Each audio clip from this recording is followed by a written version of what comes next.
North Las Vegas City Council virtual City Council meeting. There are two public forums set aside for public comment. One is at the beginning of the meeting, and one is at the end. When I call upon you to speak, I request that you limit your comments no more than 3 minutes, and that hopefully we can avoid some repetition tonight. It could be a long night. Madam City Clerk, are we in compliance with the Nevada Open Meeting Law? Mayor Lee, yes, we are in compliance. Thank you very much. Tonight we have the opportunity to have the invocation given by Mayor Pro Tem Isaac Barone, followed by the Pledge of Allegiance to be led by Councilman Churchill. Please rise. Thank you very much, Mayor. Please all bow your heads. O Lord, from whom all power comes, by whose divine will all must abide, we thank you for our civil liberties and for our freedom, for our opportunities and for our privileges. We beg you to bless, assist, and enlighten the Mayor and City Council here in the city of North Las Vegas. May we prove worthy of your confidence that you place in us and the confidence placed in us by our fellow citizens. May we be just and upright in our thinking, honest in all of our actions, and may we ever be guided by a true conscience in legislation, in the ordinances, in the actions that are proposed and we vote upon. Forgive us all our mistakes and selfish tendencies, and help prepare us by our good deeds for an eternal union with you, through Christ our Lord. Amen. Amen. Please remain standing. I pledge allegiance to the flag of the United States of America and to the republic for which it stands, one nation, under God, indivisible, with liberty and justice for all. Thank you, Mayor. Well, thank both of you. That was a tremendous prayer for this evening, and we always appreciate your patriotism, Richard. Thank you for leading us in that. Tonight we have the pleasure of presenting a proclamation, which was done previously in person, because we're having to go viral tonight. We wanted to make sure we did it again in a less threatening fashion. I know the Senator, Pat Spearman, is cognizant of the legislature coming and making sure that she's strong and prepared for it, and that there's no COVID opportunity for that wonderful senator from North Las Vegas.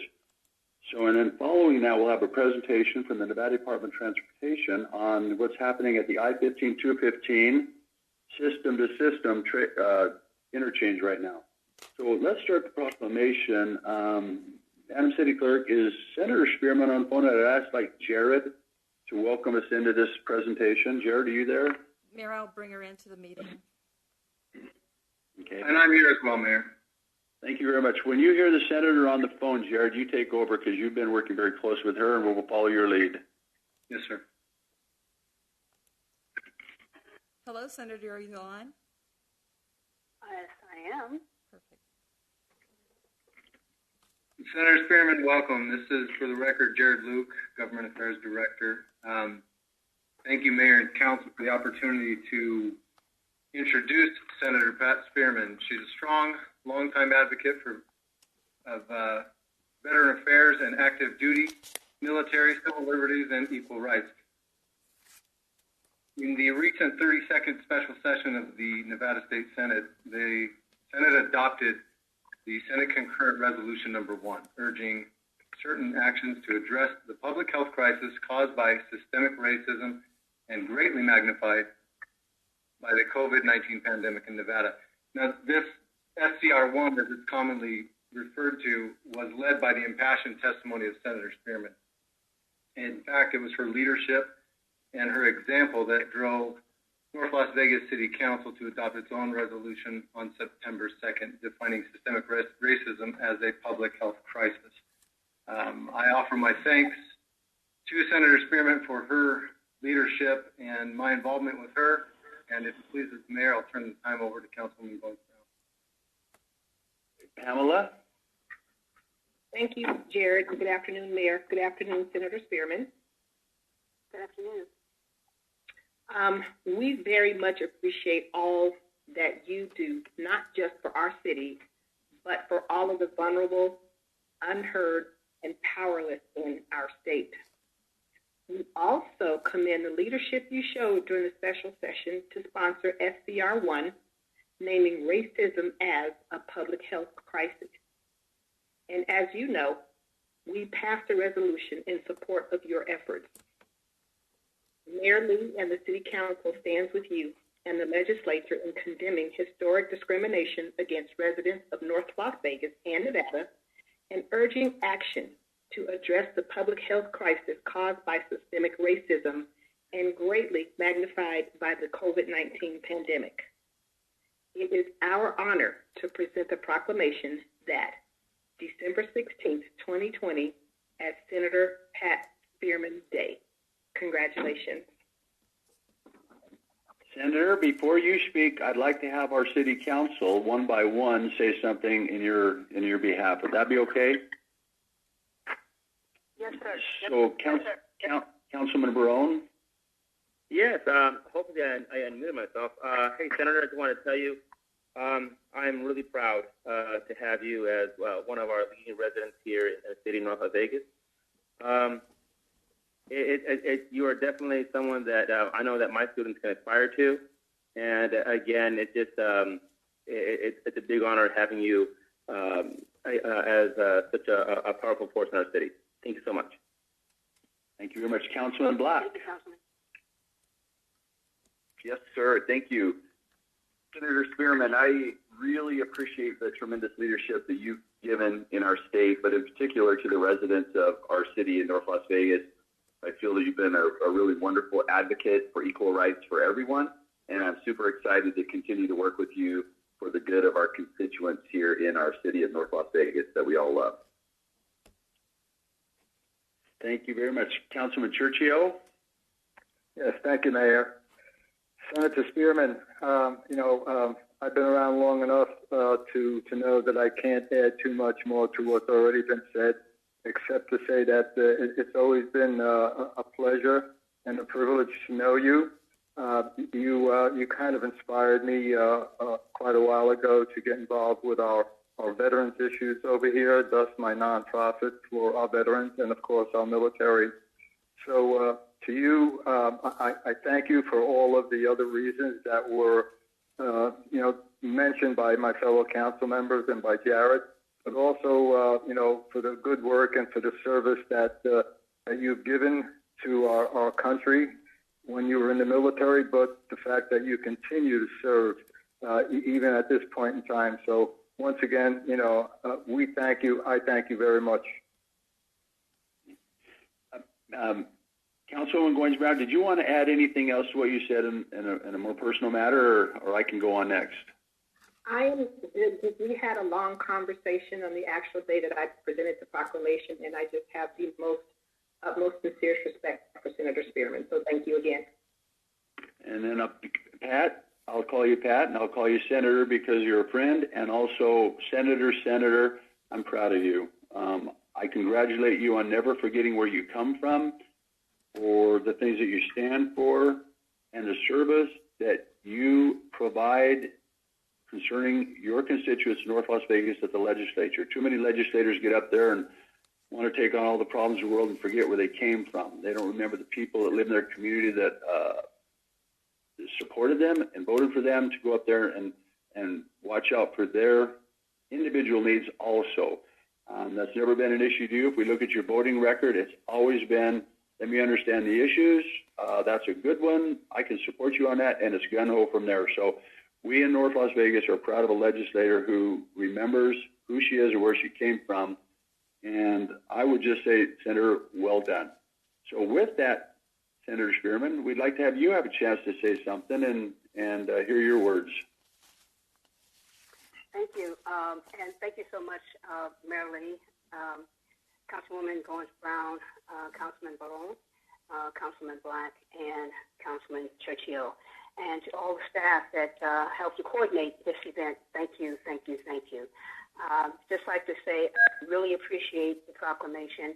I believe that it is a tangible example of your commitment, the commitment of the city of North Las Vegas, not only to acknowledge that racism is a public health crisis, but to make sure that we're doing things to deconstruct that so that the world that we leave to our children and our children's children is so much better than than we had it. I just want to talk about a really, brief incident that I had when I was very young. We rode the bus, my mother and my siblings and I rode the bus from Pittsburgh down to Tennessee.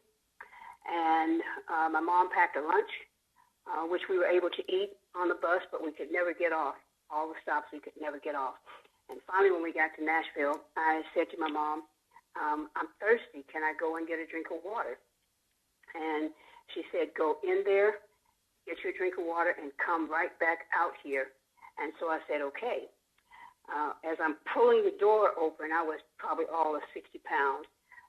Pulling the door open, I saw a gentleman who happened to be white walk by one of the drinking fountains and summoned a large portion of mucus and spit that into the drinking fountain. I said, "Oh, yeah, I don't want to drink that." So I went to the one that was next to it, and just before I could put my head down, my mother grabbed the back of my shirt and yanked me up, and she yanked me up so fast I almost hit my mouth on the porcelain. And she's shaking. And you know, those of you who are parents, you know what happens when you start biting your lip and you start talking. It's that third sound. And she was doing that, and I'm trying to figure out, what are you doing? She said, you can't drink from there. You can't drink from there. You have to drink over there. And I said, Mom, man, spit in it. I didn't want it. She said, no, look at that. And she pointed to a sign, and I was just learning how to read, so I did phonics, and it looked like Colo Red. So I said, what is that? What is Colo Red? She said, it's not Colo Red, it's colored. I said, so what is that? She said, that's what we are. And in the South, whenever you see that sign, that's where you have to go. That's where you cannot drink from that one that says whites only. And I remember that like it was yesterday, and it had an impact on me growing up, had an impact on me in the military. And even now, as a state senator, I will always remember that, because it was something that should not have been in this world where God created us all, and we can all say that we are God's children. So again, I just want to thank you. Nevada leads the way in so many things, and I believe that we're going to lead the way in deconstructing the racism that has been so prevalent that it has been normalized and calcified. So thank you all. I appreciate it. Thank you very much. Next, we're going to hear a presentation from the Nevada Department of Transportation. Their engineer, Nathan Enos. Could you invite him to come onto the call now? He's actually one of the staff members on the line, Mayor. Oh, yes, ma'am. Nathan, are you there? Yes, I am. Lucky to have you. We are very close and very fortunate to have NDOT as our working partner here. I can tell you that Tracy Larkin Thomason has been the finest example of a state employee I've ever worked with, and it goes all the way down to every one of you. And so we are proud of our relationship, and glad to give you a couple minutes in such a timely manner. So Nathan, why don't you just take over? I have a kind of a little flip chart in front of me. I'll follow you on, but go ahead. Thank you very much. And first, I'd just like to thank the mayor and the city council for this invitation to make this little presentation. We appreciate the opportunity to make a presentation to our partners as well. Just again, by way of my name is Nathan Enos. I'm a resident engineer with NDOT, and I'm administering the project out here, the I-15, Clark County 215 North Beltway Interchange project.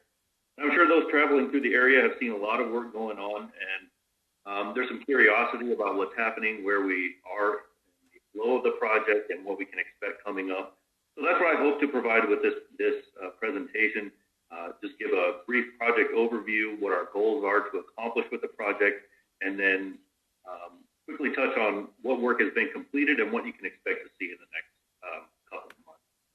If we can go ahead and go to the next slide, you'll see a project overview. That's actually an artist rendition of what the interchange will look like when it's complete. So overall, the goal of the project is to construct a complete system-to-system interchange between I-15 and the Northern Beltway. This will include direct freeway ramps from both directions of travel on I-15 to both directions of travel on 215.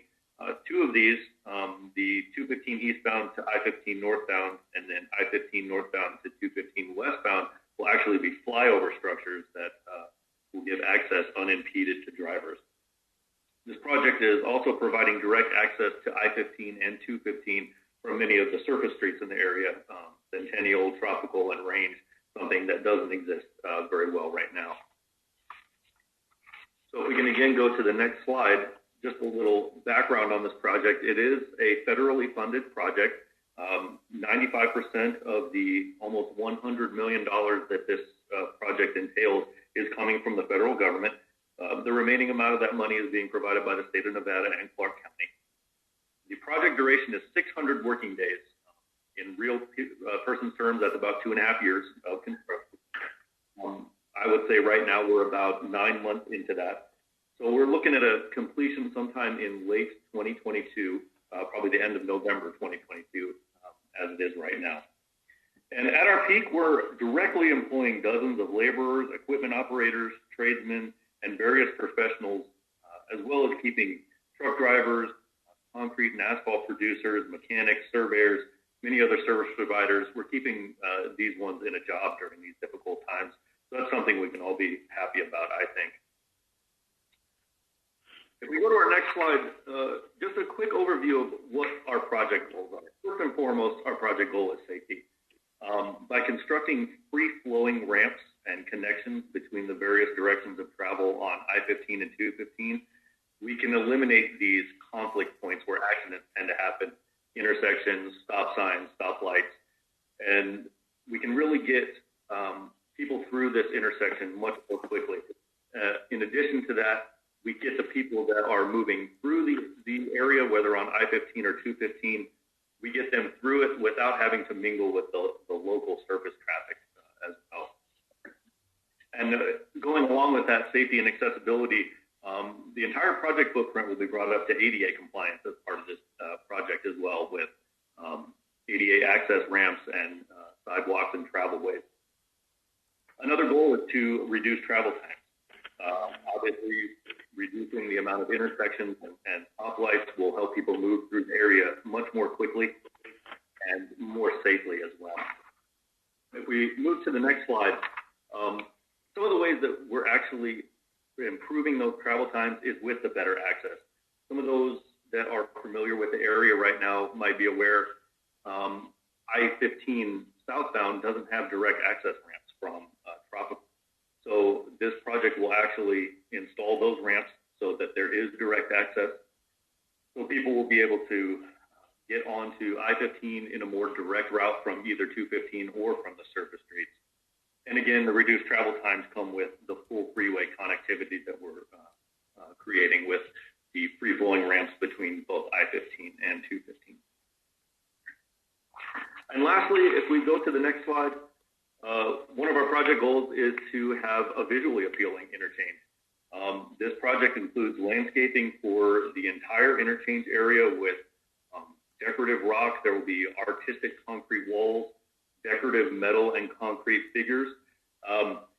Just when I was putting this presentation together, I was looking at some of the renderings I had, and honestly, I don't think they do it justice.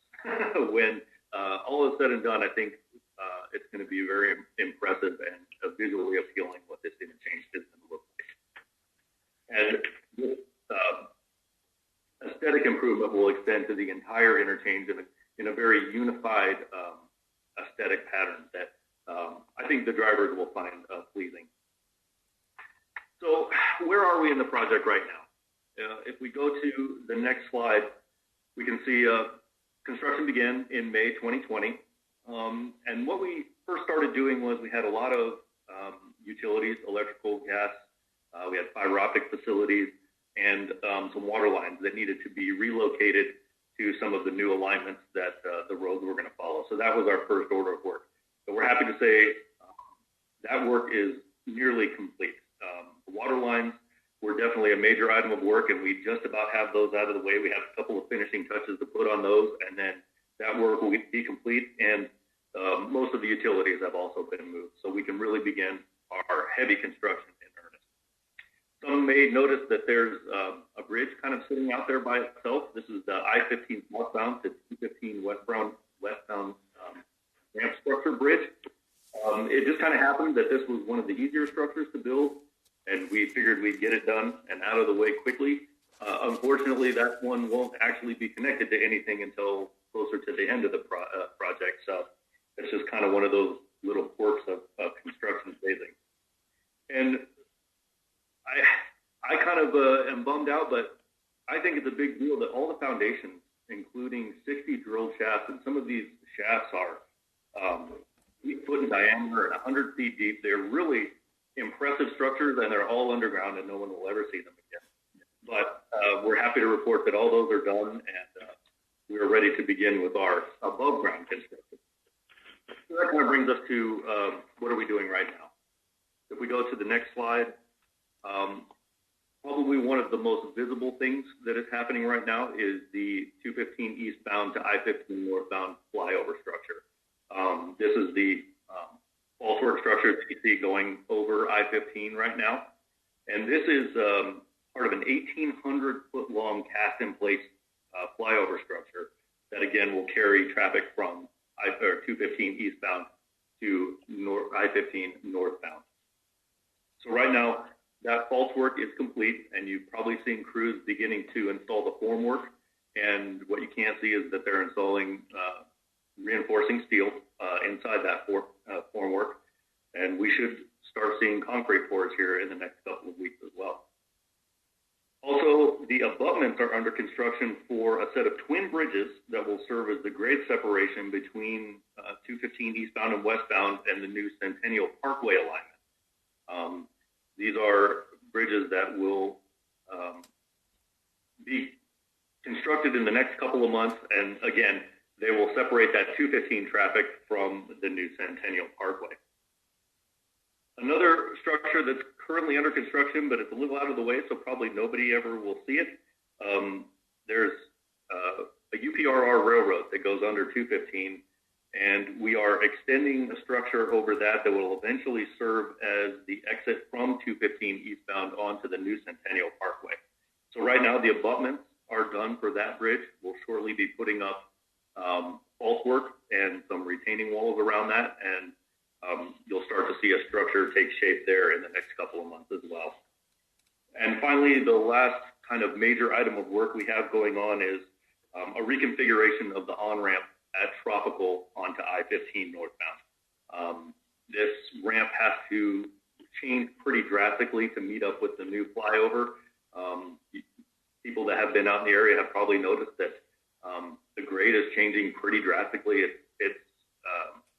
The new ramp will be about 15 to 20 feet higher than the existing ramp. So it's a pretty major change and a lot of earthwork and paving and various concrete work that's happening right now. And that will actually be wrapping up here in the next couple of months as well.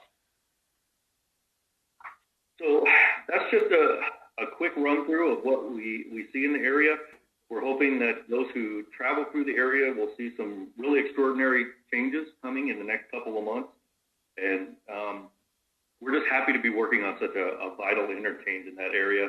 And we think it'll really help improve the mobility. And we're happy to deliver this from the NDOT and all the stakeholders and partners. Thank you, Nathan. Is that your presentation, brother? That is. Thank you. I'm going to ask the council if they have any questions at this time. Do we have any questions, council? I have a question at the end, but can I help you guys take the time now to help to discuss this with Nathan? Yeah, Mayor, thank you very much. Actually, just wanted to tell Nathan, to begin with, I'm actually, besides being a humble councilman, I'm also a humble high school teacher. And in history, the one thing that has shaped the development of the West is water and infrastructure.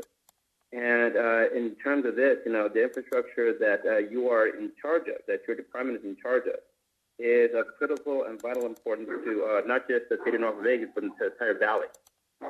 We believe that our city will be the breadbasket, the major driver of the economy of the valley here in the future. And it is these projects that are going to make that area to be, as the mayor says, not just land, but valuable real estate. And I feel great that we have your institution, very well run. Your projects are high quality, and I feel great. I feel very assured that if anything happened to me tomorrow, I know that your department will carry on and pave the way, literally, for the Valley's future. And by the way, also, I want to say thank you so very much for also being a responsive department and fixing the bridge there on the northbound I-15, right at the pedestrian bridge. That was kind of like falling apart and presenting a hazard. I know it was a little bit of pain for people who were traveling southwards in the morning, but it was for a good thing. Thank you so very much for getting that fixed in time for us. And I think that's enough, Mayor.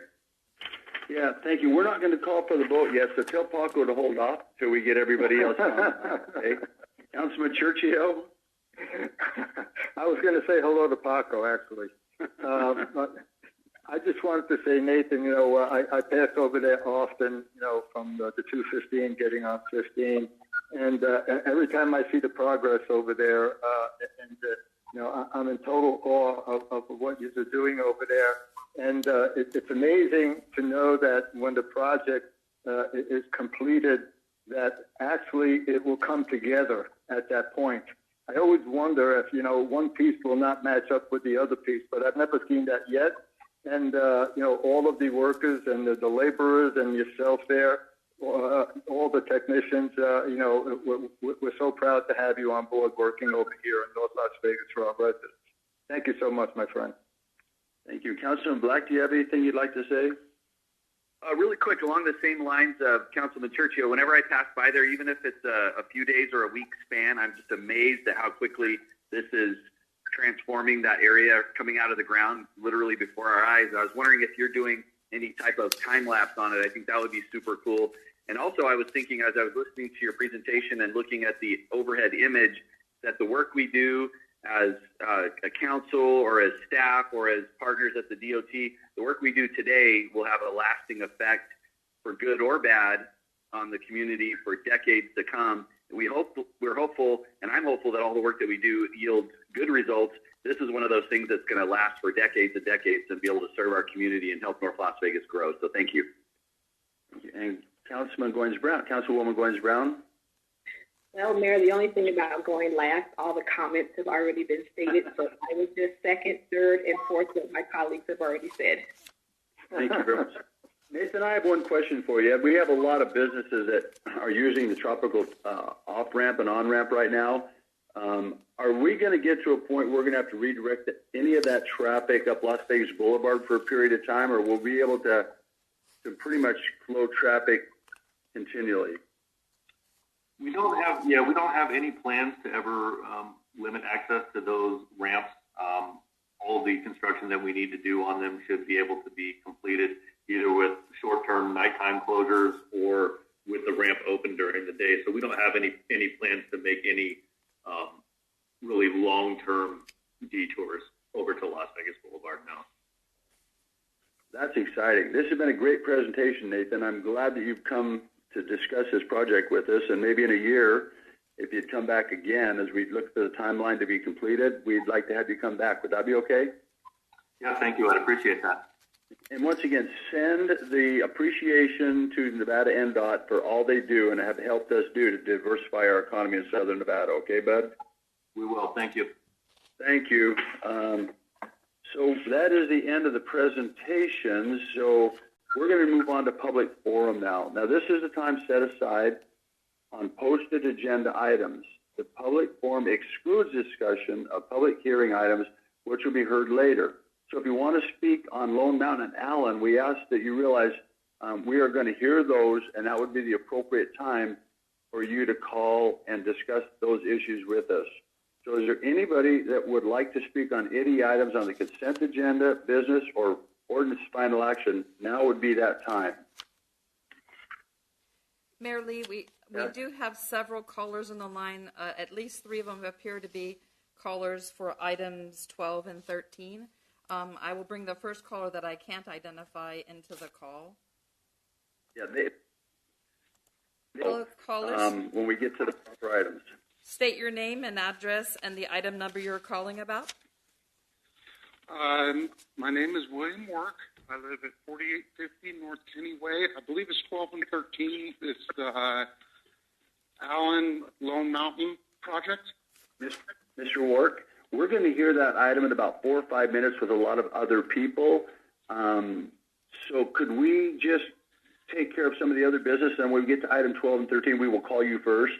Would that be okay? Because it'll be at that appropriate time. Okay, Mayor, thank you very much. Mayor, the number for them to call is 702-215-6312. So, and I'll bring in the next. I do not have a pen and paper with me to write that down. Okay. I'm on my phone. I'm not watching it on Zoom or any of that stuff. I'm just calling in because it's my neighborhood. Mayor, I'll bring in the next. So if you could put me on hold, that's fine. However, I want you to be on this call when it comes up. So, Captain, if we have to get his number or whatever you have to do, just make sure he doesn't get left off, okay? I will leave him in the call, and I'll bring in the next caller. Okay. Hello, caller. State your name, address, and the item you're calling about. My name is Fred Young. I reside at 4704 Brushfire Street, North Las Vegas, Nevada, 89031, and I'm calling in regards to ZN-15-2020, and I do support the third acre plan. Okay. Well, you can go ahead and say so. We're going to call that item up in about 2 or 3 minutes along with other people. Would you like to? We call you back on that because you want to be piping in at the same time everybody else is. This would be for something that's not as hot and heavy as that's going to be. Just something else like might be on the consent agenda or something. Catherine, because I do want to hear his voice at the proper time. Catherine. Mayor, I will leave him in the call because I don't have the ability to call him back. However, if anybody is listening, the number to call on those items is area code 702-215-6312. And the rest of the callers appear to be for that item that I have. Okay, do we have any other comments? No, we do not, Mayor. I call back on 6312? Yes, sir. Thank you. Thank you very much, William.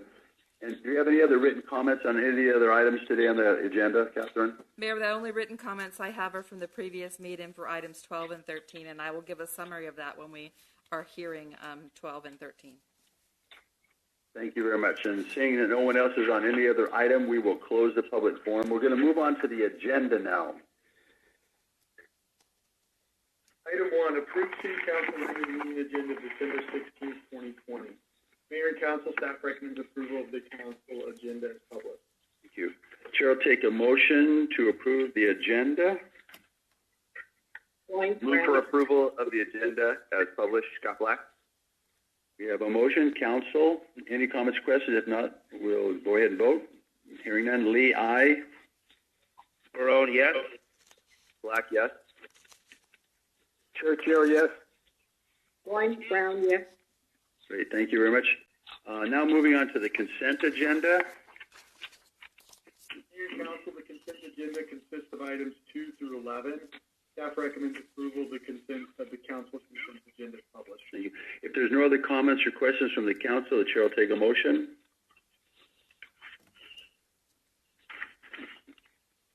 Mayor, Councilman Churchill, move to approve. We have a motion. Please cast your vote. Lee, aye. Barone, yes. Black, yes. Churchill, yes.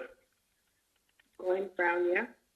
I think it's unanimous. Thank you. Just for 1 second, I'd like to pull off and just say items number 5, 6, 7, and 8.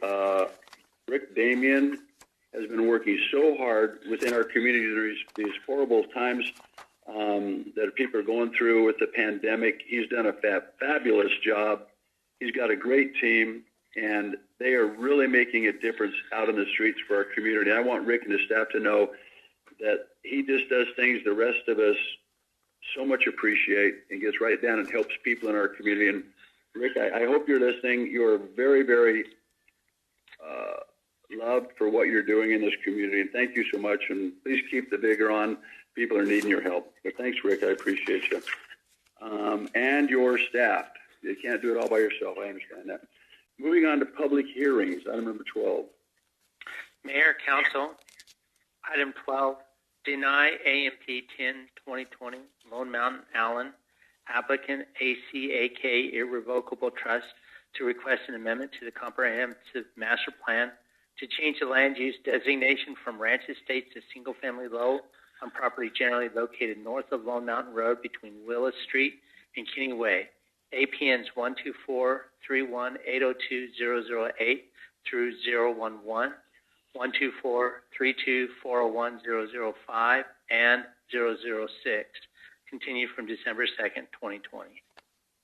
Thank you. So what we're going to do here is we're going to ask the city clerk to bring on the applicant. I think it'll be Stephanie Allen, if I'm not incorrect, and she will give a presentation, and from there we'll open it up to council and the public. So, Madam City Clerk, could you ask Ms. Allen to come on? Will do, Mayor. Caller, state your name and address for the record, please. Stephanie Allen. Mayor Lee, are you still there? Welcome, Stephanie. Welcome, Stephanie. Hi. Good evening, Mayor and Council. Thank you for your time. Before I get into these hearing items, I just want to take a brief moment, if I may, to thank Councilman Black very much for all of his time and involvement and leadership on these items. This particular project we've been working on for almost 2 years now, and Councilman Black has been involved since the very beginning of this project. He's worked with us, he's worked with neighbors, he's been in living rooms, he's been in neighborhood meetings, and I just want to state for the record our appreciation, and I know I'm probably echoing some of the neighbors that are on this call as well, their appreciation for really representing his ward and the community in North Las Vegas well, and we appreciate that. With that said, I'll get into the actual hearing items. The plan that was before you, as staff mentioned, was a 53-lot plan that had 1/4 acre lots roughly. It was denied at Planning Commission because of the neighborhood opposition, and we listened to that opposition and we've made changes. In fact, I was prepared tonight to present a 43-lot plan, which was 10 less lots than what was presented at Planning Commission, but we were agreeing to further changes as late as last night, and so I will not present that plan today.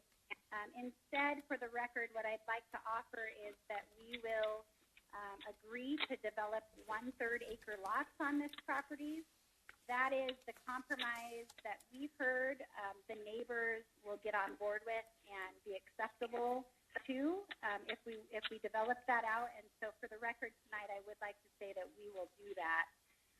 In addition to that compromise or concession, we have a list of conditions that we've worked with the neighbors over the course of the last 2 years that are very important.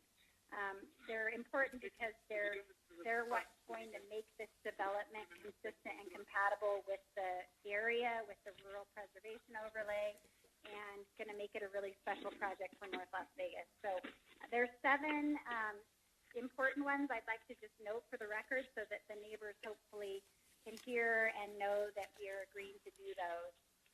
One of them is that we will, as I mentioned, develop minimum 14,500 square foot lots, which is a 1/3 acre lot, that we will do all single-story homes, that we will put an equestrian trail around the perimeter of the development and up Lone Mountain with a three-rail white fence so that it looks like a rural preservation area. We will agree to do an 8-foot block wall specifically along the northern property line where there's horse properties.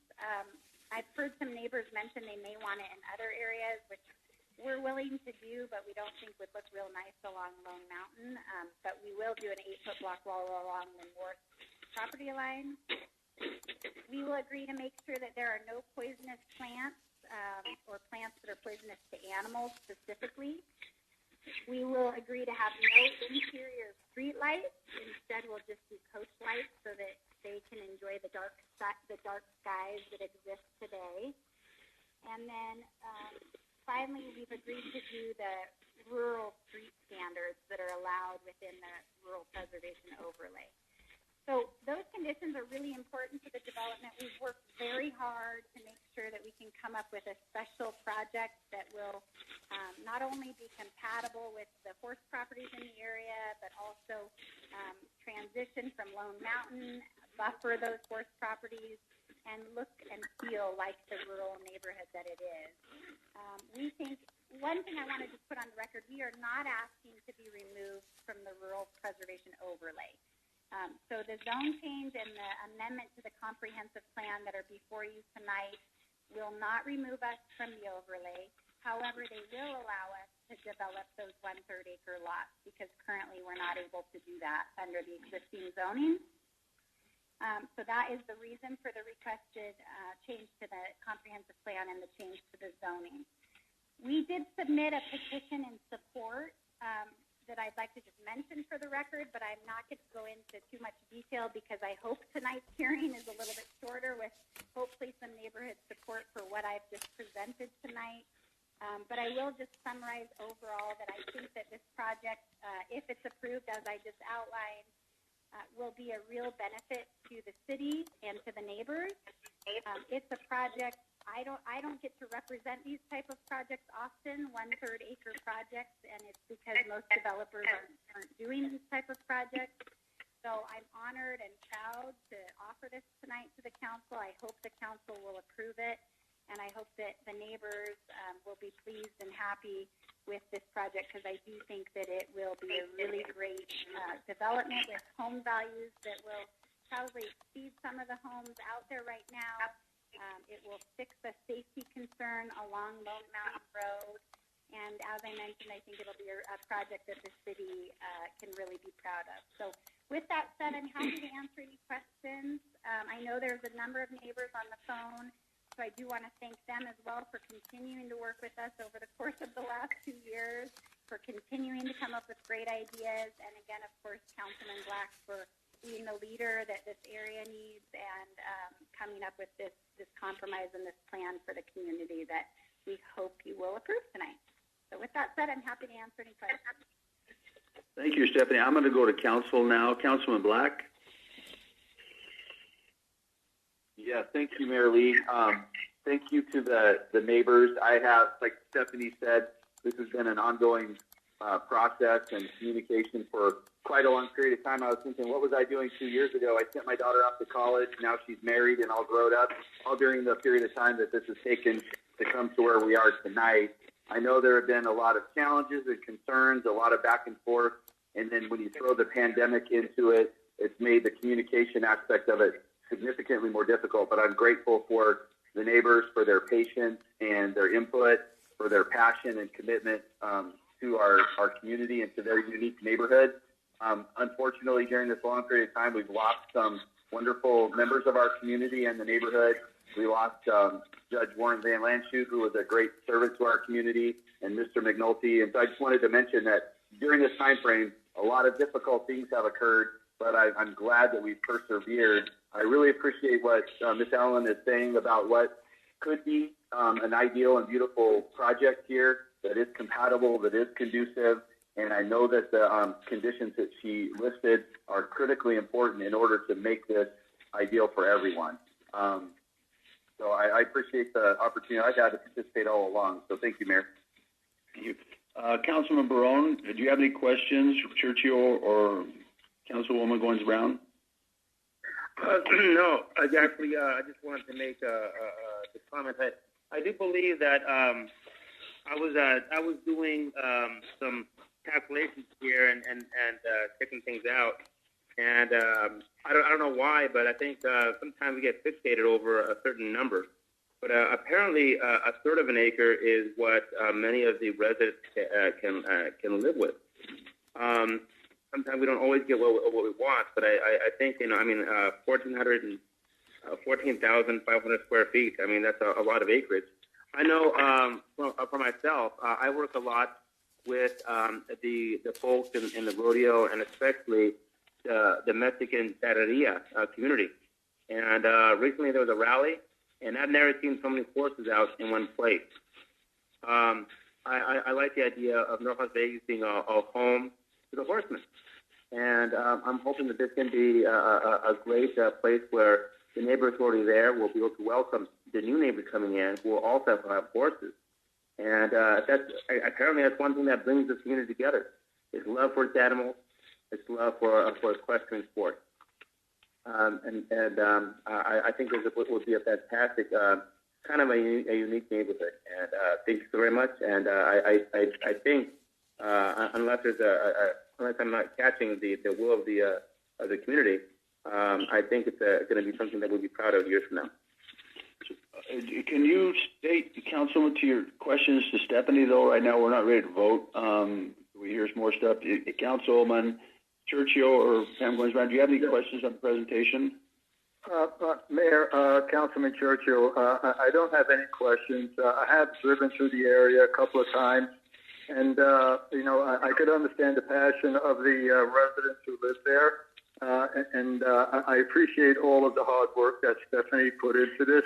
And I could say that the residents out there have two very important, assets out there. Of course, that's, their community. We don't have very many ranch estate areas left, large area tracts, and I wish that we did.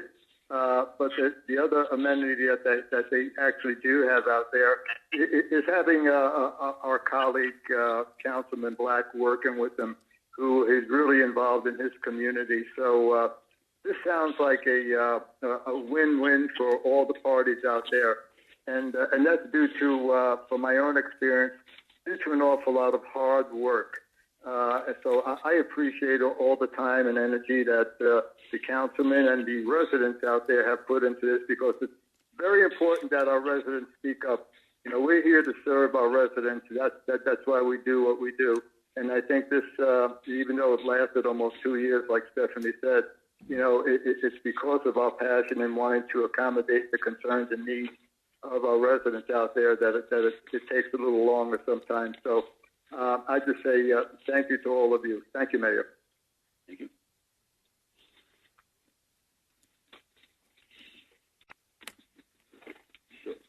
So I have a couple questions, but I want to hear some testimony first from the residents.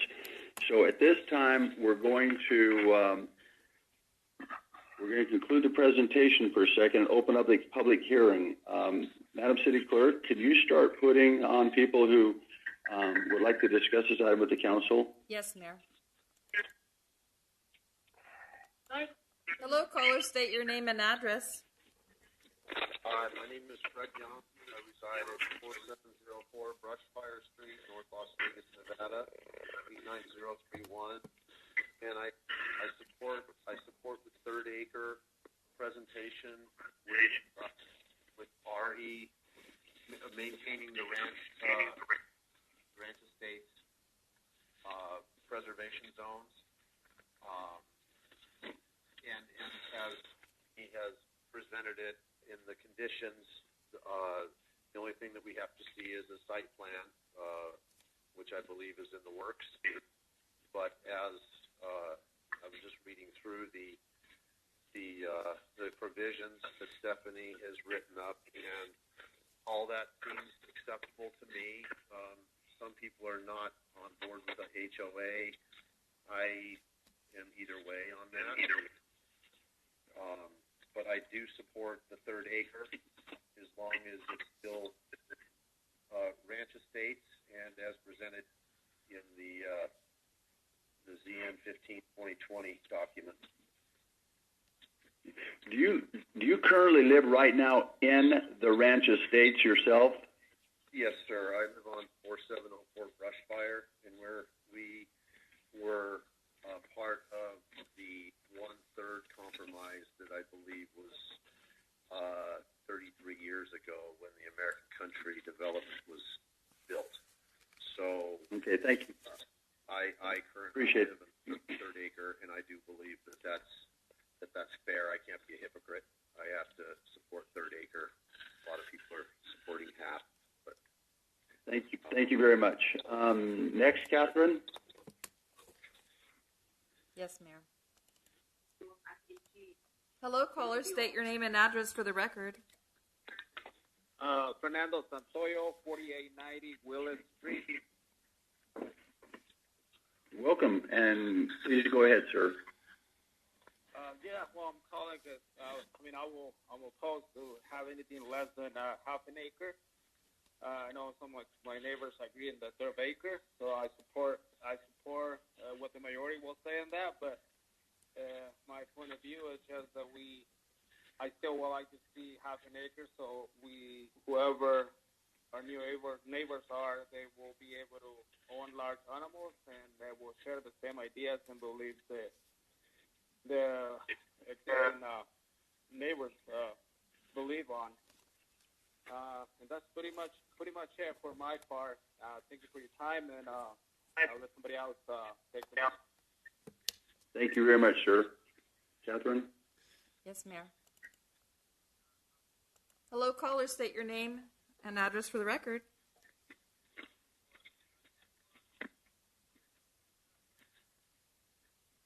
I don't know if this is me. Hello? Yes, we can hear you, sir. Go ahead. Yes, go ahead. Okay, this is William Work. Again. Yes, And I'm at 4850 North Kenny Way, 89031. And I personally am against anything changing the zoning. I've lived in this valley, all over this valley. And I ended up buying the house next door to the one I grew up in.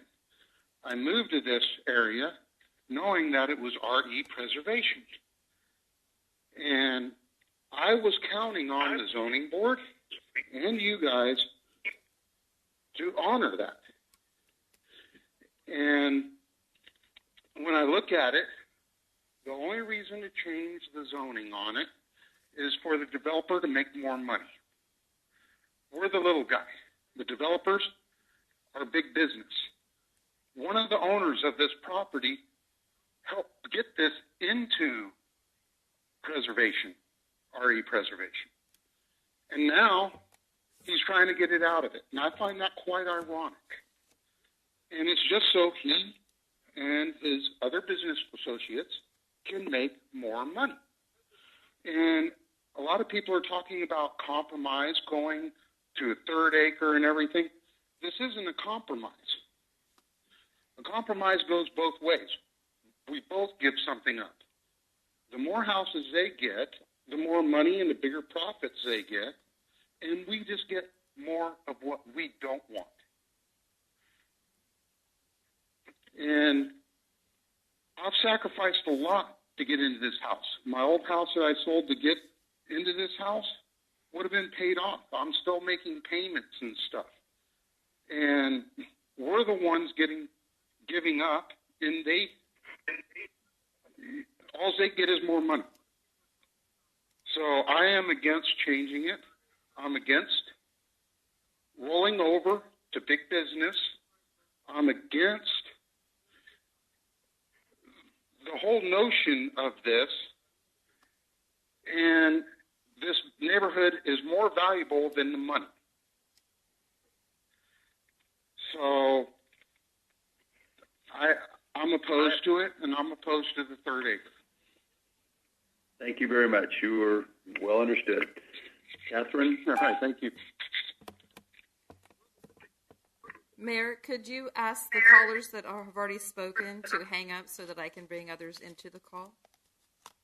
Yes. Is that possible, ma'am? Or sir? I forgot who the name was. Mr. Santoyo is still on the line, it appears, and I think maybe one other caller. Yeah, we need you to get off the phone so we don't clog it up for everybody else that wants to speak, probably maybe in favor or against your position. So please do that if you wouldn't mind. And I'll bring in the next caller. Okay. Is Sherry Snyder already on the line? Yes, I'm here. So she's the next caller, Mayor. Echoing and everything. Yeah. Thank you, Sherry. Let's see if this works better now. I hope they will hang up for us.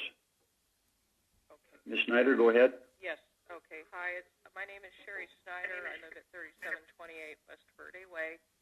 I'm calling in regards to this project. We've had a lot of discussion over the last 2 years. I've been a point of contact for the neighborhood. It's understood there will be still some people who are unhappy and do not want to compromise. We know that, we feel that, but we also know that things will move on. And after a lot of discussion, a lot of effort on Stephanie's part, on Scott Black's part, on Marilyn Kirkpatrick's part, and on you, Mayor, and the council, listening and planning, listening to all this, I think that we have definitely come up with something that is compatible with our fellow surrounding horse properties in the RE district, and that would be the 1/3 acre plan and proposition. This has been a last-minute rush job, which makes people feel a little uneasy. We would have much rather have come and said, yes, we've seen a plan, we've talked everything out, we're good to go.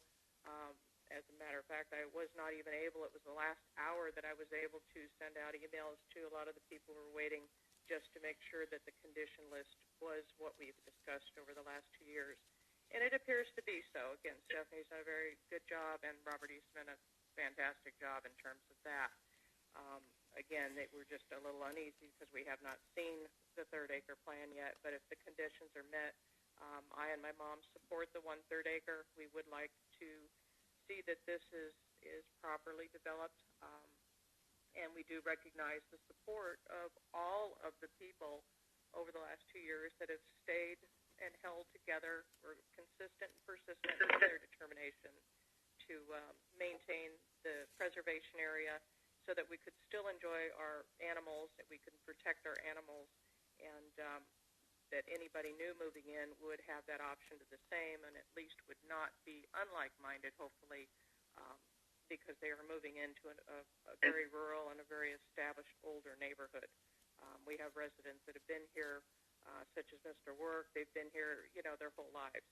And so when you have a 30, 40-year resident, like my friends that are over in the American countries and Palomino Estates, they don't want to see tract homes come in here. And as Stephanie knows, and we've been round and round, it was important to keep our preservation overlay intact and enforce the larger lots and the no HOAs and the single stories. And we're getting a gift of a bridle path, which will leave a little bit of riding room.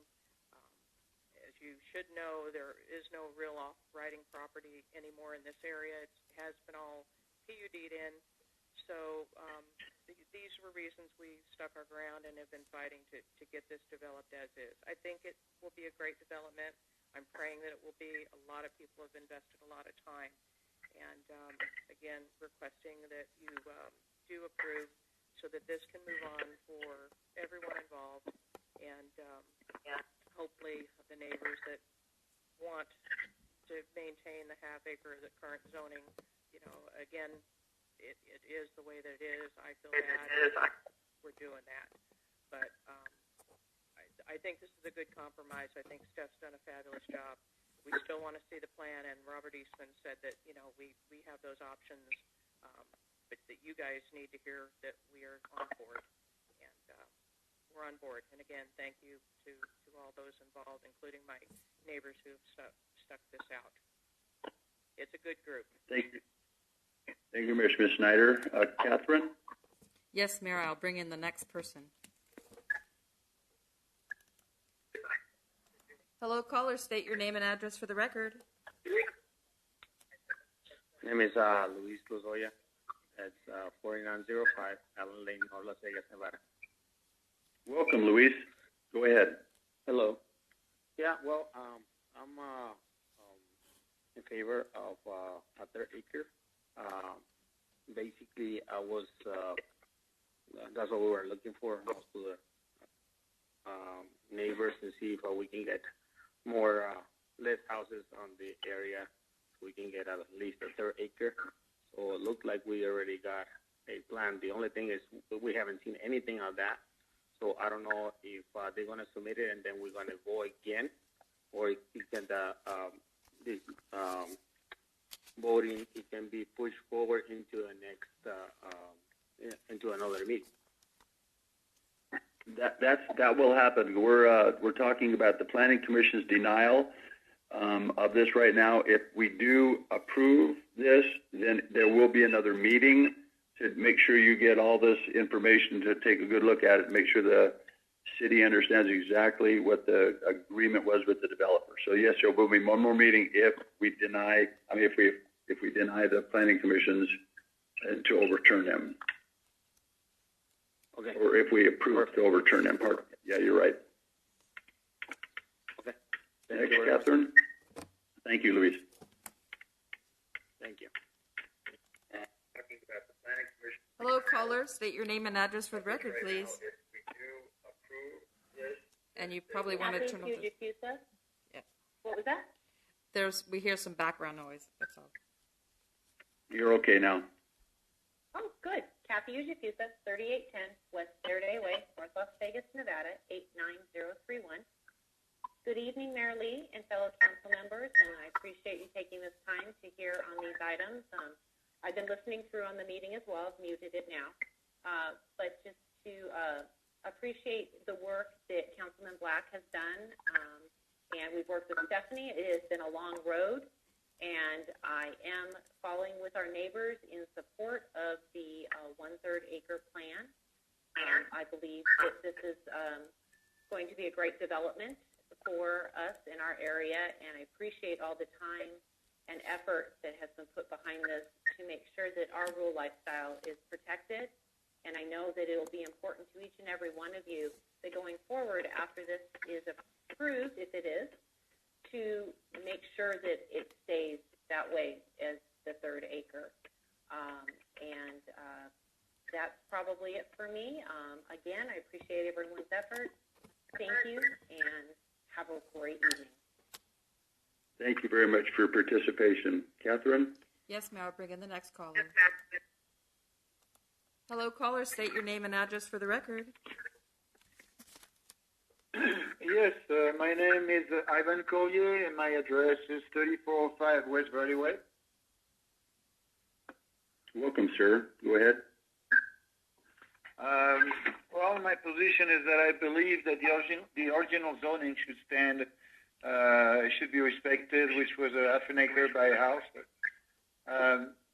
We were told that this is the last horse zone in North Las Vegas, and it should be preserved because once it's gone, it's going to be gone. So it's worth fighting for it. And this is all I got to say. This is where I stand. Appreciate you. Well noted. Catherine? Mayor, I do not have any other callers for this item. Okay. Thank you very much. Is it possible, I'm going to bring this back to the council, but I have a couple questions for Ms. Schneider. Is it possible that she could call in again so I can understand something on my end?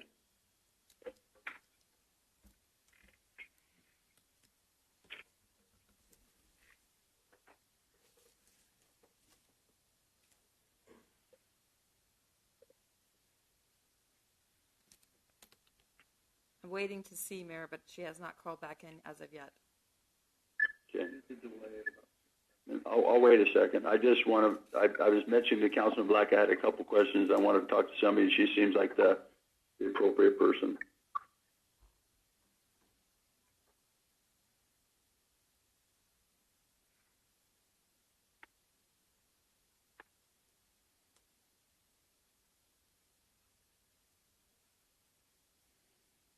Nothing. I can address these questions to Scott if she's not able to get back on the phone. I will keep an eye out for her, Mayor.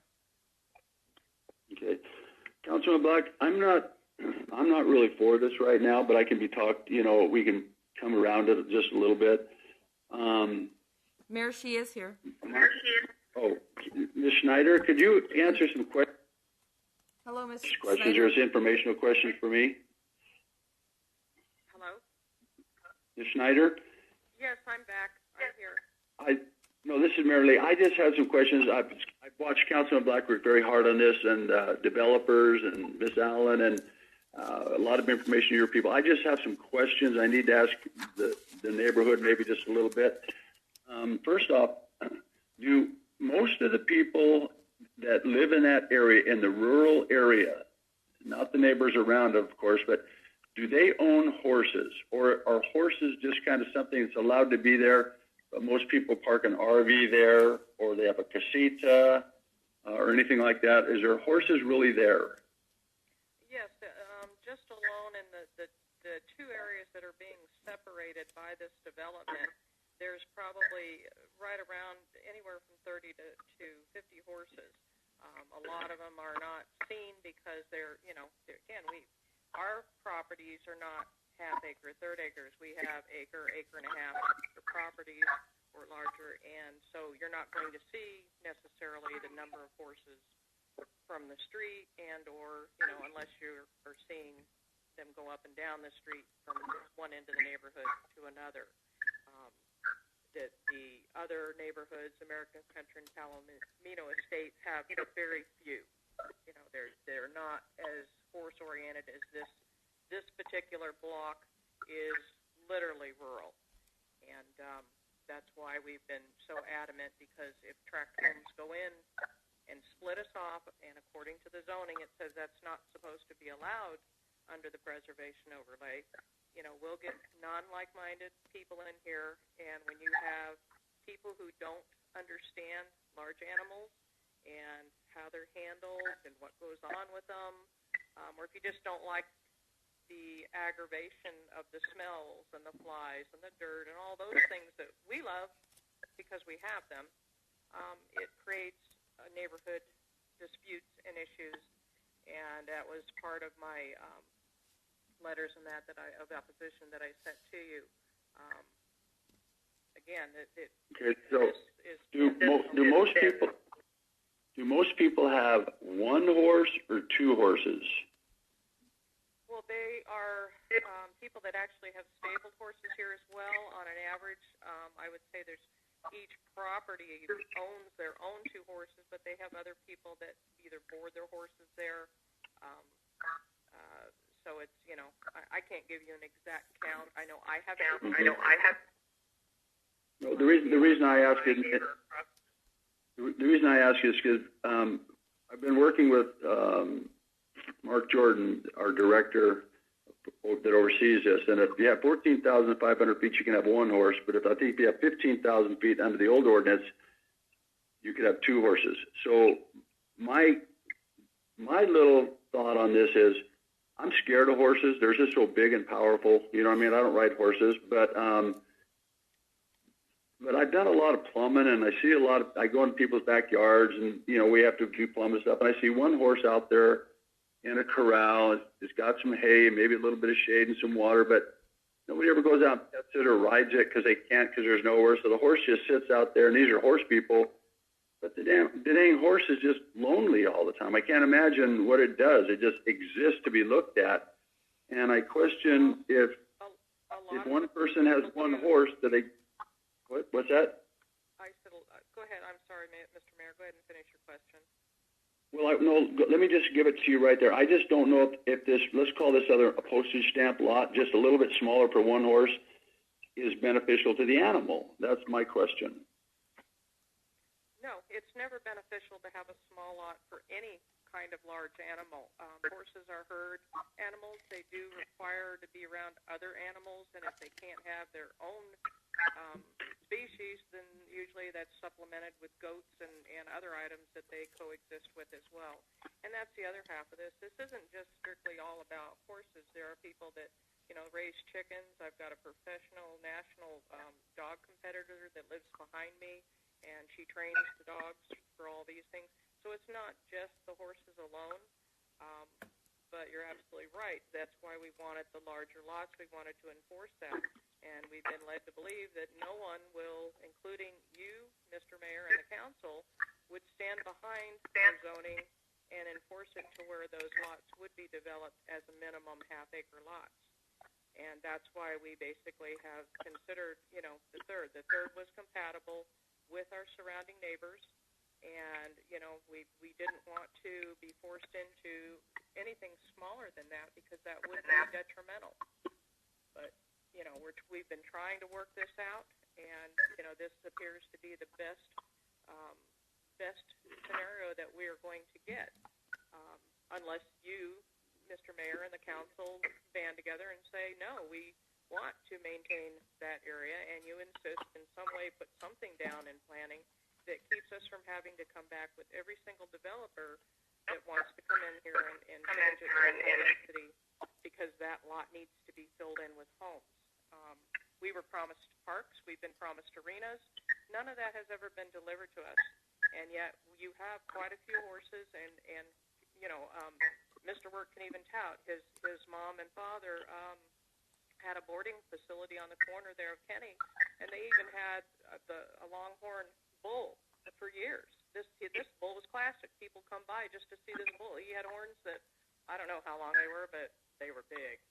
And so that's why I say it's not just necessarily about horses, but it is about the lifestyle. It's about being able to look up at night and see the stars and things like that, which you don't get when you get a bunch of tract homes and street lights and things like that. So you have to understand this is a compromise for us. I get. Let me just ask you another couple questions. And Director Jordan, it might be you, but she seems very knowledgeable. If we go down to a 3rd-acre lot, does that cut off the amount of animals or other species of animals, Mark, or is it just the horses? I mean, chickens and goats and ducks and all that, and, the animals that probably would be in this property. Does that affect any of those numbers? Mayor, this is Mark. In the way they're proposing it, you can have basically one horse, our domesticated farm animal, per 7,500 square feet of lot area. And so that would mean a horse, a mule, a donkey, per 7,500 square feet of lot area. So basically you're still looking at just one animal. So you couldn't have a chicken or a duck or a turkey or anything if you got one horse? That would fall under different. I'd have to look that up, but yeah, you could still have some chickens. But I'm not sure about ducks. I've never run into that. But and that falls under a different rule on the chickens. Okay, so here's another question for you, Mark. Just curious, if most people find horses to be social, and we get somebody in there that brings in a beautiful horse, and they go, I got to get another horse for this other horse because, they need to be around other horses, and somebody brings in a second horse, they're then breaking the law, and then how do you remove that other horse, or what do you do? What is the follow-up if people realize, I'm just going to get another horse? Well, first of all, somebody would probably have to complain about it because we don't actually go out and they're not required to register the horses with us. And so if we did get a complaint where somebody said they have too many horses per the property, then we'd have to investigate it. And just like any other section of our code, if they were in violation of it, we'd have to just issue them an order to comply. And they would have to figure out a way to bring their property into compliance, which may mean they would have to get rid of a horse on that property. Would they be able to come back to the council over and over and over different lots and say, I'd like to have a second horse, I want to get my zoning changed, or is this the final for that? No, this is the zoning. The other item on this agenda, the ZN 15-2020, is the zoning for changing the zoning from ranch estates to a PUD. The other way, if a person wanted more than one horse per these 3rd-acre lots, then the only other option to consider is an amendment to the zoning ordinance to change the ratios, such as maybe one horse per 7,000 square feet instead of one per 7,500. Not to change the zoning, but to look at the zoning ordinance. Could you do that on an individual basis? The person next door to you could do it on an individual basis? No. If you amended the zoning ordinance, it would apply to all RE lots within the city. So no one could come in after that and try to get a special use permit or something for, I want to start, collecting Shetland ponies or something. I want 2 of them. They wouldn't be able to do that. No, they would not be able to do it under our current ordinance. Okay. Well, we're closing this public. Hey, Catherine, I think we closed the public hearing on this already. Yeah. I'm going to go back to Councilman Black. Thank you, Mayor Lee, very much. You know, as I've been listening to all of the dialogue today, again, you know, I've met Sherry at her house in her yard. Her horse's name is Bear. I forget the other horse's name. I've been in Miss Van Landschute's kitchen. I've talked to people on the phone, in person. I've tried really, really hard to listen and understand, and they have something special there. There is a special neighborhood over called Palomino Estates. There's an amazing rural area over between Decatur and San Mateo, south of Craig. Those are really special islands of rural style living, no streetlights, no sidewalks, turkeys and our roosters walk around. It's amazing. And the cool thing about it is those have been there for decades. And what has happened is as development occurs and the community grows and new homes are built, those areas have been surrounded. 40 years ago, they were out there all by themselves. And what we have here today, this lot has been vacant for decades. It could have been developed, it wasn't. It could have been developed at half acre, it wasn't. At this point, for the last 2 years, we've gone back and forth and we've analyzed plans and we've talked and we've debated and we've disagreed and then we've agreed, meaning myself, the neighbors. It's been very, very in-depth. And so here we are today with a differential of 500 square feet. A true third acre is 14,500 square feet. And that's what the neighbors that have assessed this and feel that this is a reasonable compromise. It's not a giveaway. The area is indeed staying within the rural preservation area. That does not get stripped away. That does not get revoked. That does not get changed at all. I think the horses are beautiful and amazing too. I got kicked off of a Shetland pony when I was 5, and I'm afraid of them. I've ridden on a horse probably, I can count on one hand and remove 3 fingers, and that's how many times I've ridden on a horse. But they're amazing creatures, and these folks that live in that area, I've heard their passion. I've heard their commitment. It's a lifestyle. It truly is. I learned from Kathy the other day about, you know, she proposed things that I hadn't considered because I don't really understand. But what I do understand is we have an opportunity here to create on this infill parcel adjacent to a very special and unique area something that is compatible. Will it look the same? Absolutely not. Their places are unique. They've been there for a long time. They have huge trees and different types of fencing and facades on their house.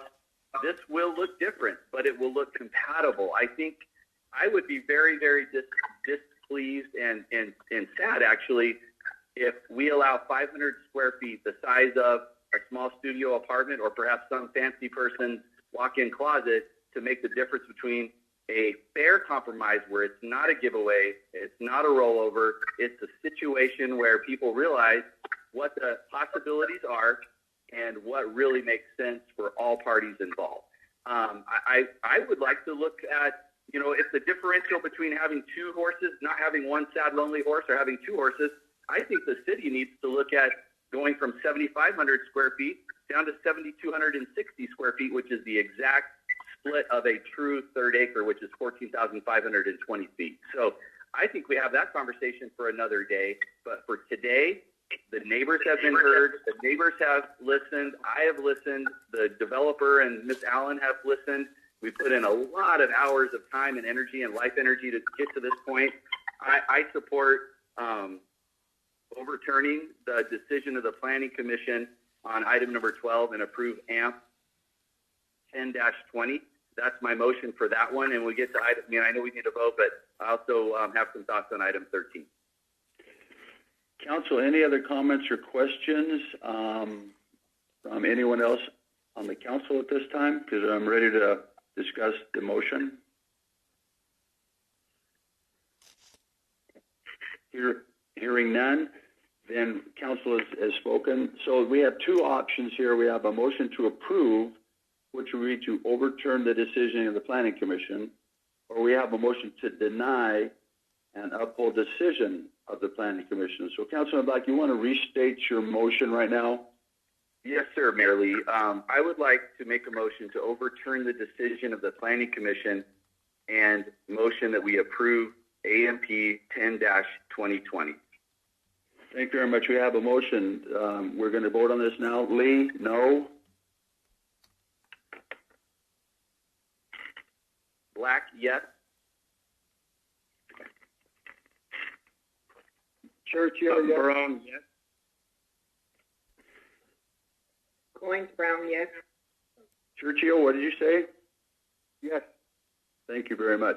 So we have a motion at this point on item 12 to overturn the decision of the Planning Commission. Now we're going to go to item 13. Mary, we need the, And I think, pardon me?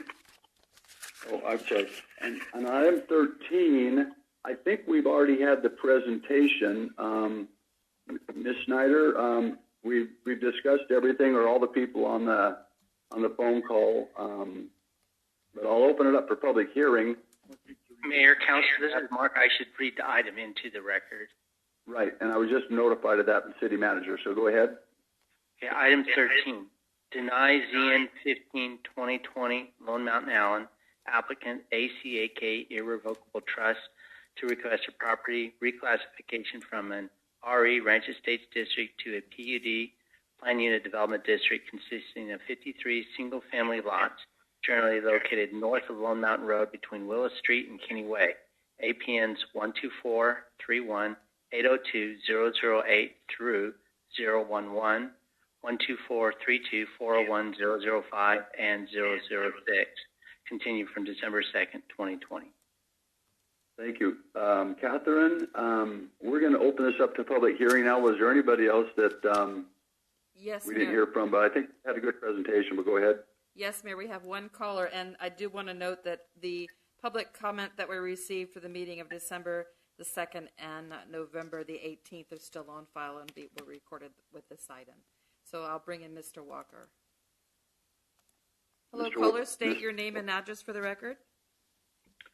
My name is Clint Walker, 4925 Allen Lane. Go ahead, Mr. Walker.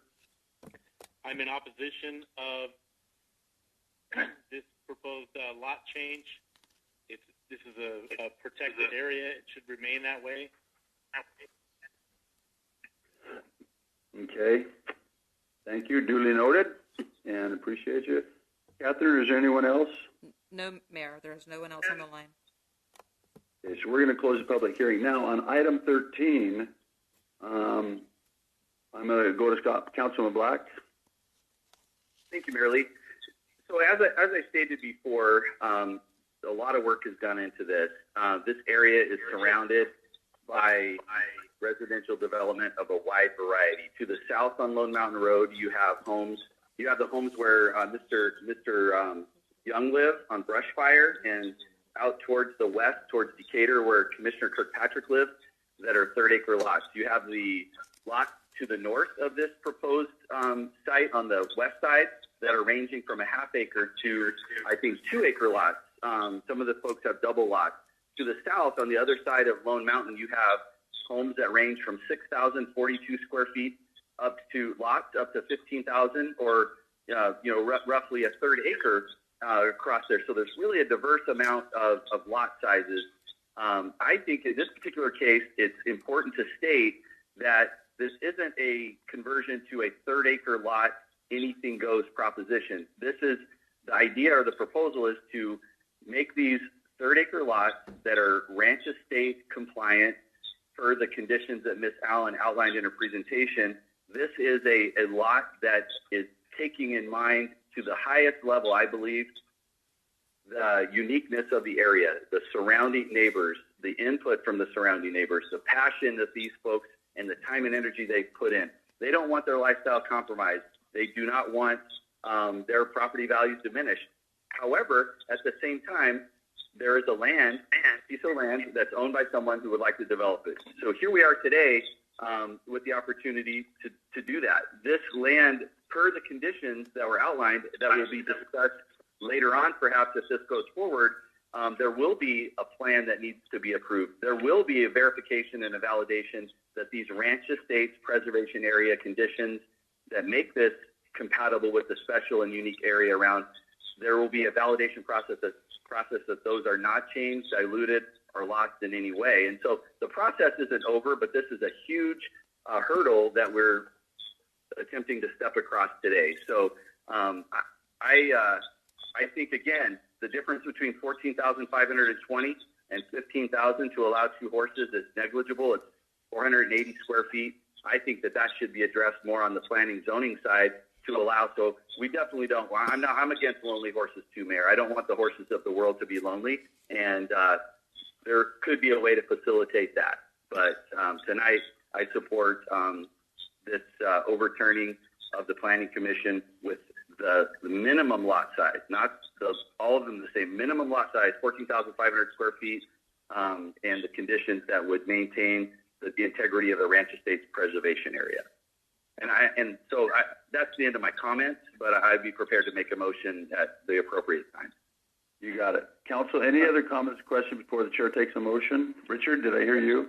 Yeah, I do have a question, and I'd like clarification on item number 13 from Councilman Black. We're speaking about third acres over here, and I understand what he is referring to, that if we're going to change something, it should be the across the board ordinance on the size of a 30 acre, or where you could have 2 horses. But how does this 53 single family lots play into this? Are we still voting on 53, or is this number coming down?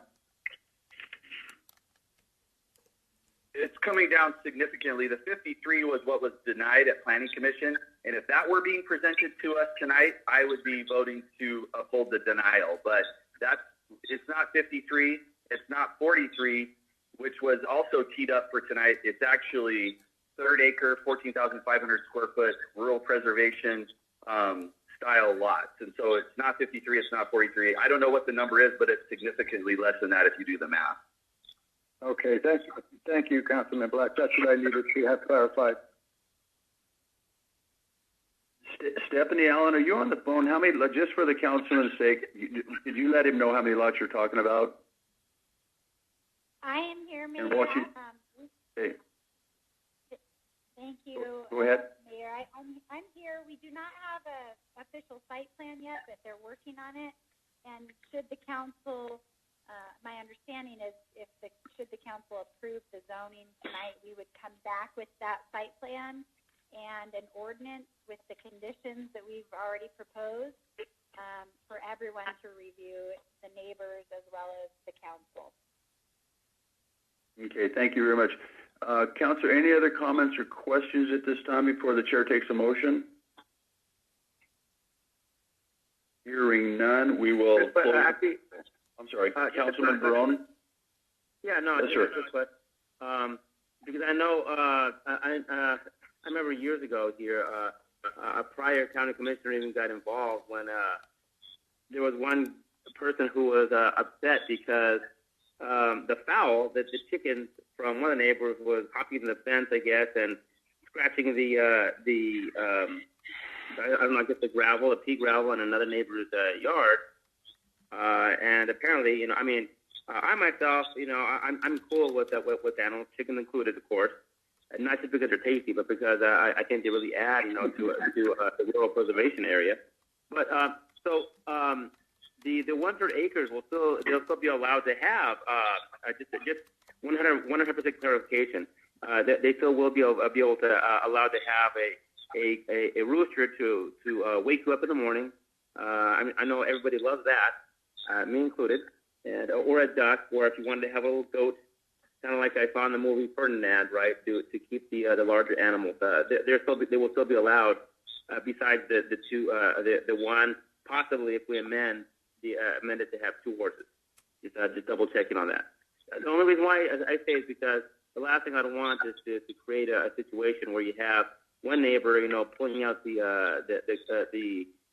code book and using it as an instrument against another neighbor. Director Jordan, if you understood that question, could you answer it? Yes, Mayor. I believe I did understand the question. Again, just keep in mind what's before you is rezoning to the plan unit development, trying to keep it within the sphere and confines of the Ranch Estates Preservation District, and the keeping of domesticated animals like horses and goats and things similar to that are allowed, but chickens are a different subject. Now, chickens would be allowed within the RE Ranch Estates Preservation or RE District, and especially in the Ranch Estates Preservation District. But our zoning ordinance is actually very specific. It does not allow roosters. So a person could have chickens, but not roosters. Thank you very much, Councilman. That answer your question? Did you hear me? Yeah, now I was thinking about in the future retiring and buying a house over there and getting a rooster, but yeah, I guess maybe I won't. Thank you very much. Yeah, that does answer my question. Thank you very much, Councilman. I know you have an affinity for chickens. In fact, as I've been told, you were a chicken whisperer. A lot of chickens have human problems, and you're able to come in and solve those with Paco. So I appreciate your efforts in the chicken community. All right. So anyway, we've got a motion. Let me read the motion, Scott. Would that be all right? That I think I heard. I haven't made the motion yet. Oh, go ahead, Scotty.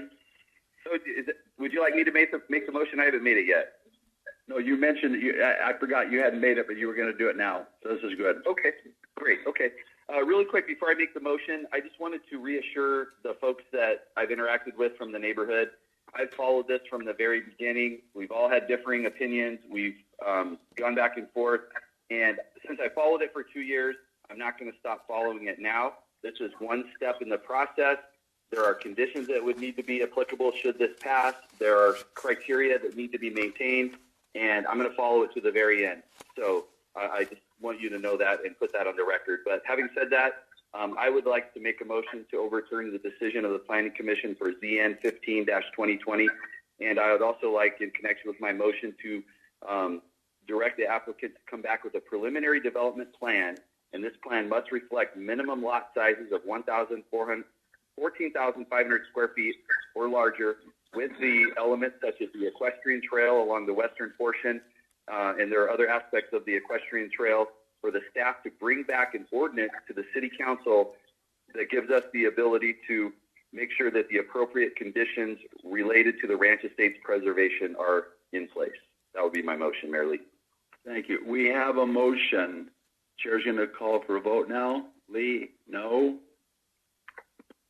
Barone, yes. Yeah. I heard Barone. Yes. Okay. Councilman Black, yes. Thank you, sir. Okay. Going down, yes. Thank you very much. We have a motion to overturn the decision of the Planning Commission. Thank you very much. Motion is passed for that. Moving on to business. Thank you all very much. Appreciate it. Good luck. Good luck, Stephanie. Happy holidays, everyone.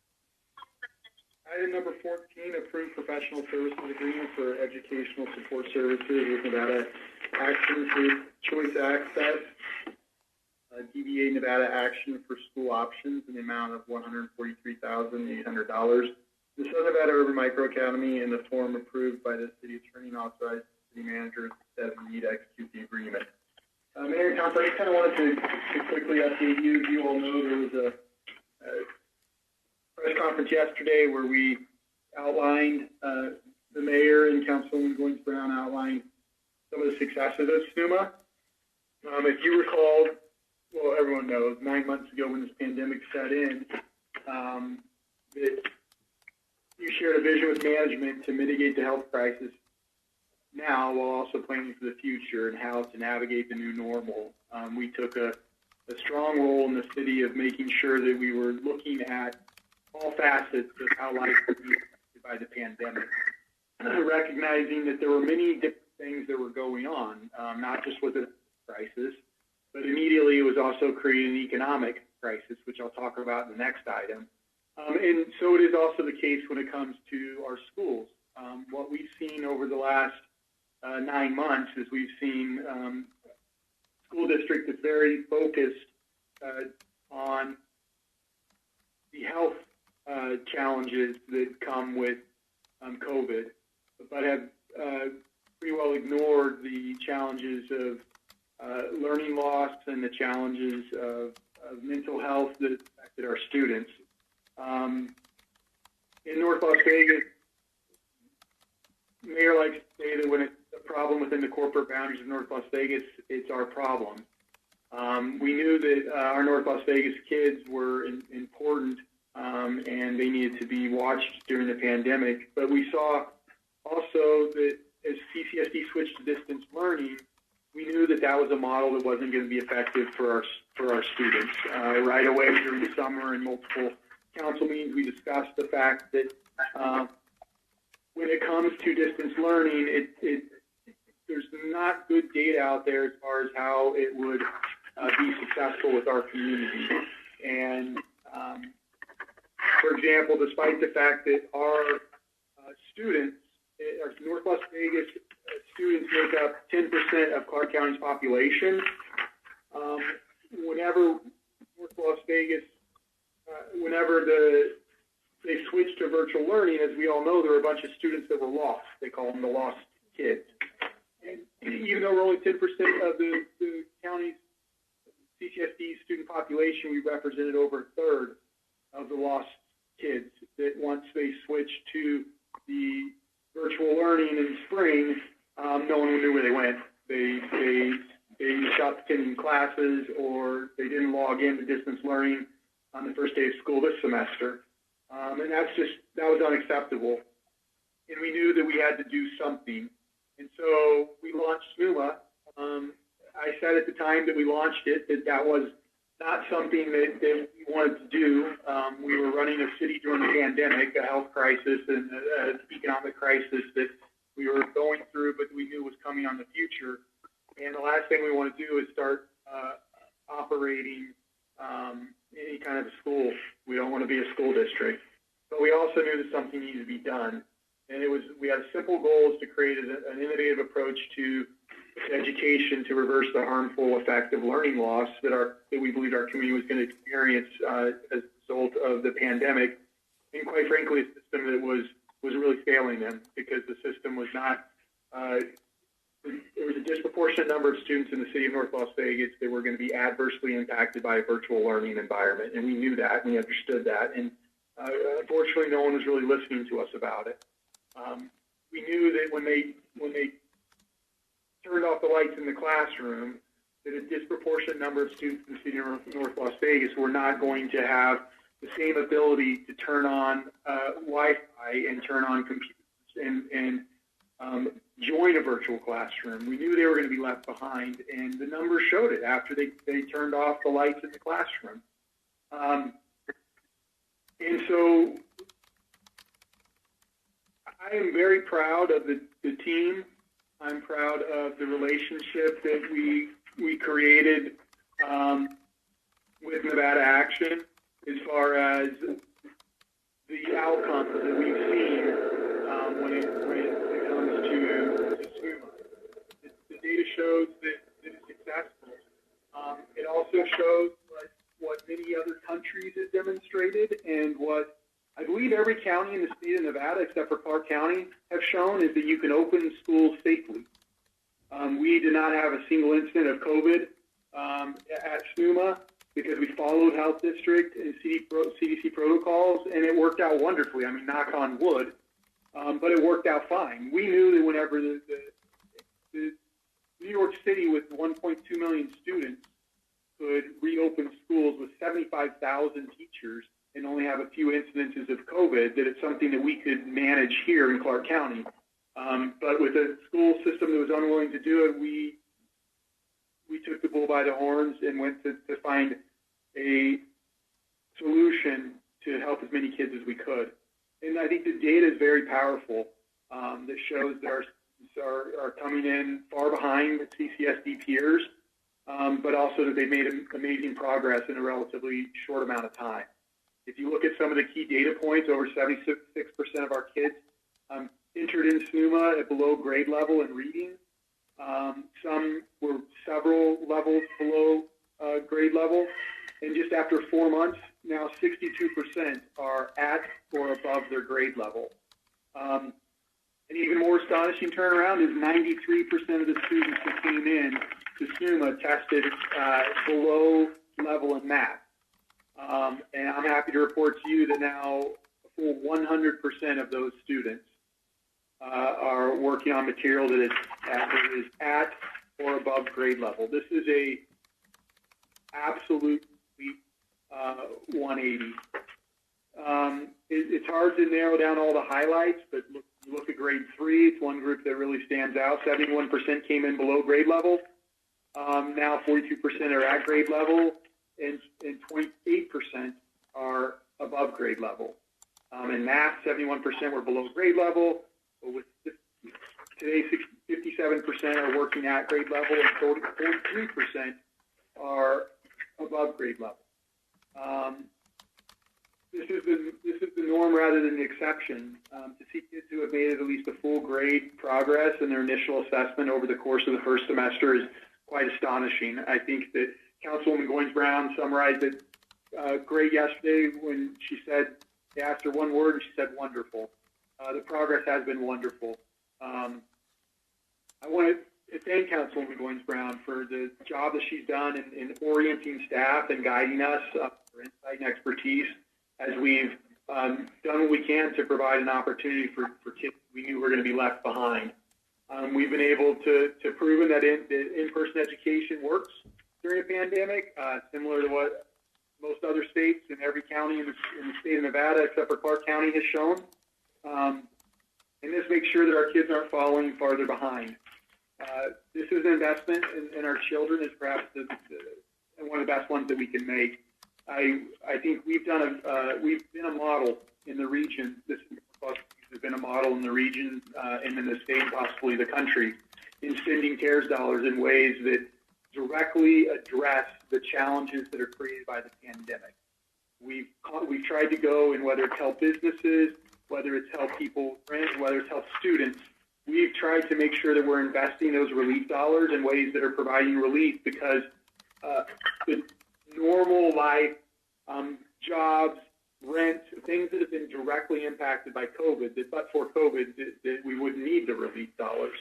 The contract that was before this council earlier in the fall, was one that recognized the need for us to provide educational opportunities for both children that are in CCSD, that remain in CCSD, that need help with tutors.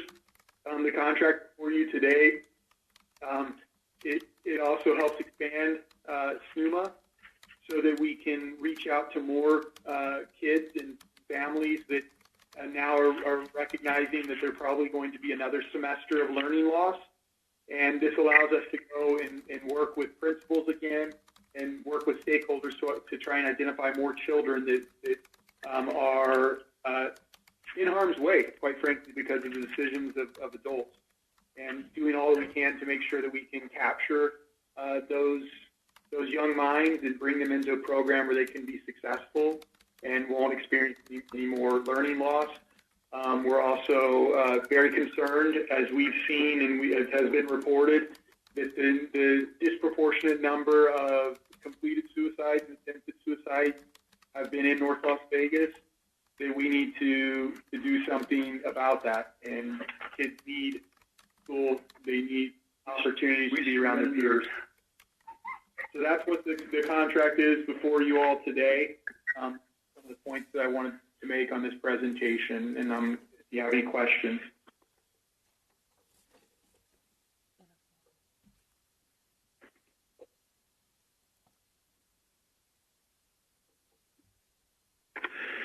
Counselor, any comments or questions on this wonderful presentation we heard with the leadership that North Las Vegas are providing to the Clark County School District and everyone in Southern Nevada?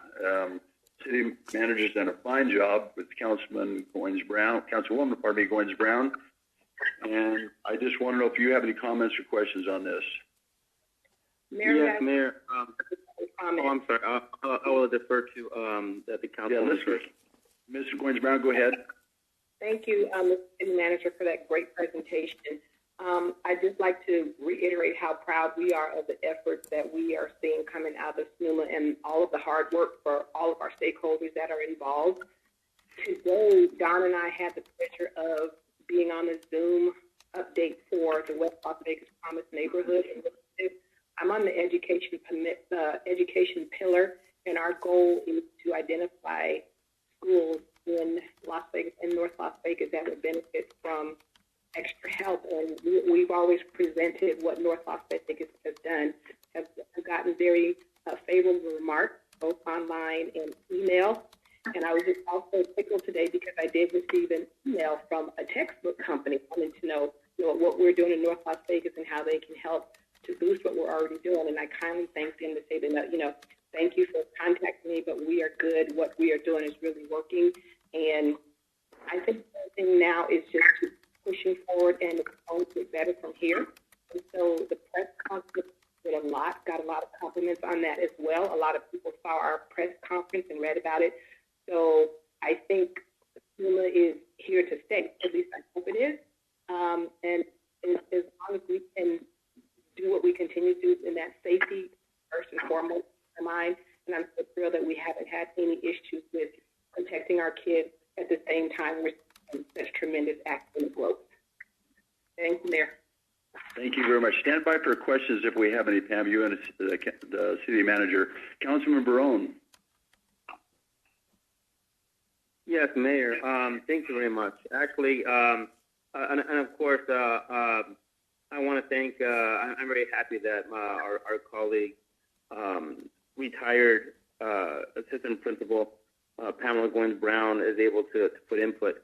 As the public doesn't know, of course, I still work as an active high school teacher at Rancho High School, and I can attest that I think that the young men and women who are having the hardest time right now are those who are the most vulnerable, which, of course, that means are children who have IEPs. That includes, the learning disabled kids, whatever kid who has an IEP, and our second language students. They're the ones who, quite frankly, when I'm looking right here at my grade book. I have it open right in front of me. And as I go, I can see the comments on the side, that these kids, some of them have IEP. The grand majority of them who are not doing well in my class, there are kids who have IEPs. I had to literally bring in kids who were learning. They have learning disabilities, and I had to show kids how to open up the program that I use to deliver instruction. I had to show kids how to cut and paste and open up things such as Google Docs, things that many other students take for granted. And their families have not crossed the digital divide. The families have issues with it's not a secret that, in the Latino community, many of our people, they might have a phone, but having a phone and having a computer and having access to Wi-Fi are two different things. I am proud of the fact that we're able to provide, at least for a few people who can access, this in our community, an outlet for some of the youth. And I just wish we had resources to be able to do this more. The only things I would caution, Mr. City Manager, even if we come back, for instance, in the second semester sometime, in my case, I teach out of a portable. And I have a heavy teaching load. I have like 246 almost total. So I have classes that have 30, 38, 40, 42 students in them. And that's not an exaggeration, by the way. Even at half capacity, we're talking about 20 students or 21 students in a portable then, and you cannot socially distance. So I would reiterate that we do everything we can to make sure that the facilities that we have are not overextended, and that we stay, of course, in a socially distanced kind of model. And I would just like to ask, what we're doing to market this more in the Latino community, because, of course, it is this community that is being left behind more and more, I think, because, again, it is a community that is least likely to have had a chance to cross the digital divide. And I will mute and listen to your comment on that. Yeah, thank you for that, Councilman. I think that's a great point. One of the things that we're going to do in marketing this is I know staff's put together some different ideas. It's in a draft form, but I'll be circulating that among council. I think that Councilman Goins Brown and Mayor are looking at it, but it includes some ideas as far as how to market to both the Latino community as well as other communities. That this is an opportunity we want to make sure that they know about, and that is one of the challenges of this. Is a lot of people have kind of over generations have and as a product of public schools myself, I understand this. They've ceded that to the government, and I think there's a lot of families that have, with all the good intentions of the CCSD and the trustees, then they've had the desire to open schools. They just have they've focused so much on the health side of it that they've been unable to open schools, unable to come up with a plan that would work. And I think a lot of families have if you would have asked them or told them 4 months ago that school's not going to be in for an entire year, they might have prepared differently. But they're on a wish and a prayer and hoping this school will open. And every time there's a plan that's put out there that there's a plan to open schools and it doesn't happen, it's voted down by trustees, or something else happens and it doesn't happen. I mean, we just had another plan that was announced today to open schools. But then when you start to dig into it, it's very limited opening. It's for K through third grade, and so it's a plan to open schools in name only. And that becomes a challenge for parents whenever they hear schools are opening. Then they think, okay, good, government's going to step up and provide what they've always provided, which is public education for their kids. And we want to reach out to parents and help them know that you don't need to wait on the sideline anymore. There's schools aren't going to reopen. And I want to make sure that I thank Nevada Action, Don Soifer and Ashley Campbell, who's the chief of staff there. They've done tremendous job making sure that the young minds that come into that program are learning and not being left behind. They've done a tremendous job, and we want to do what we can to make sure that while school is not back in, that we're doing all we can to get kids that are not succeeding in the current virtual system, get them in class and get them safely in there so that they can learn.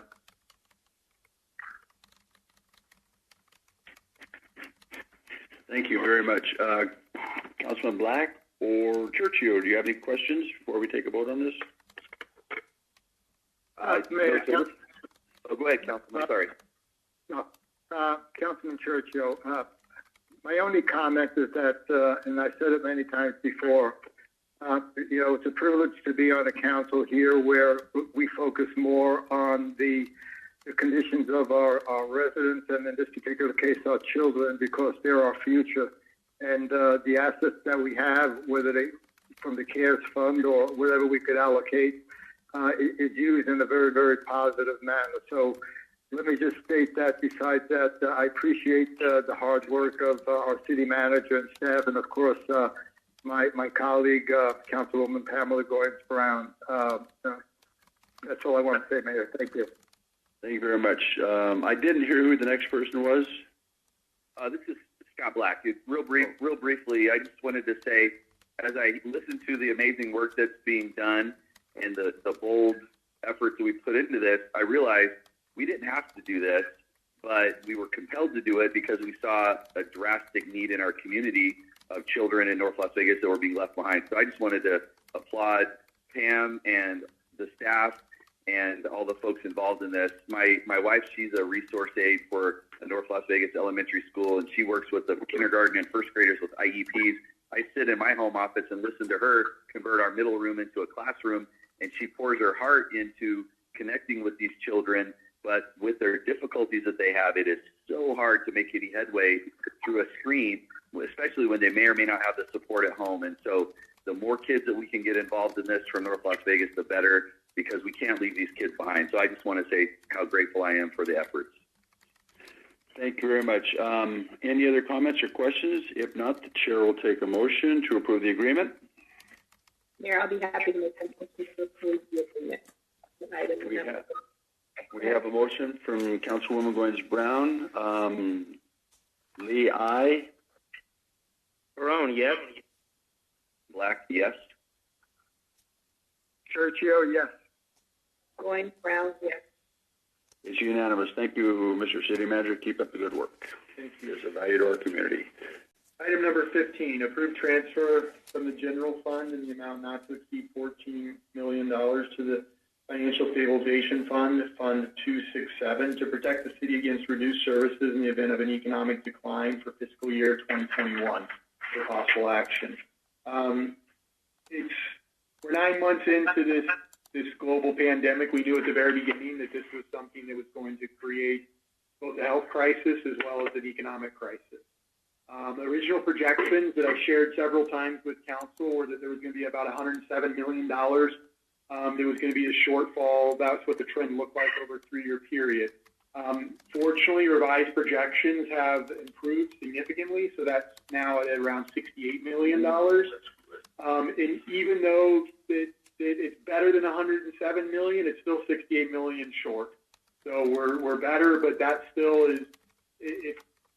If we had been told a year ago that we were going to have a $68 million shortfall, we would not have thrown a party. We would have been like, oh, crud.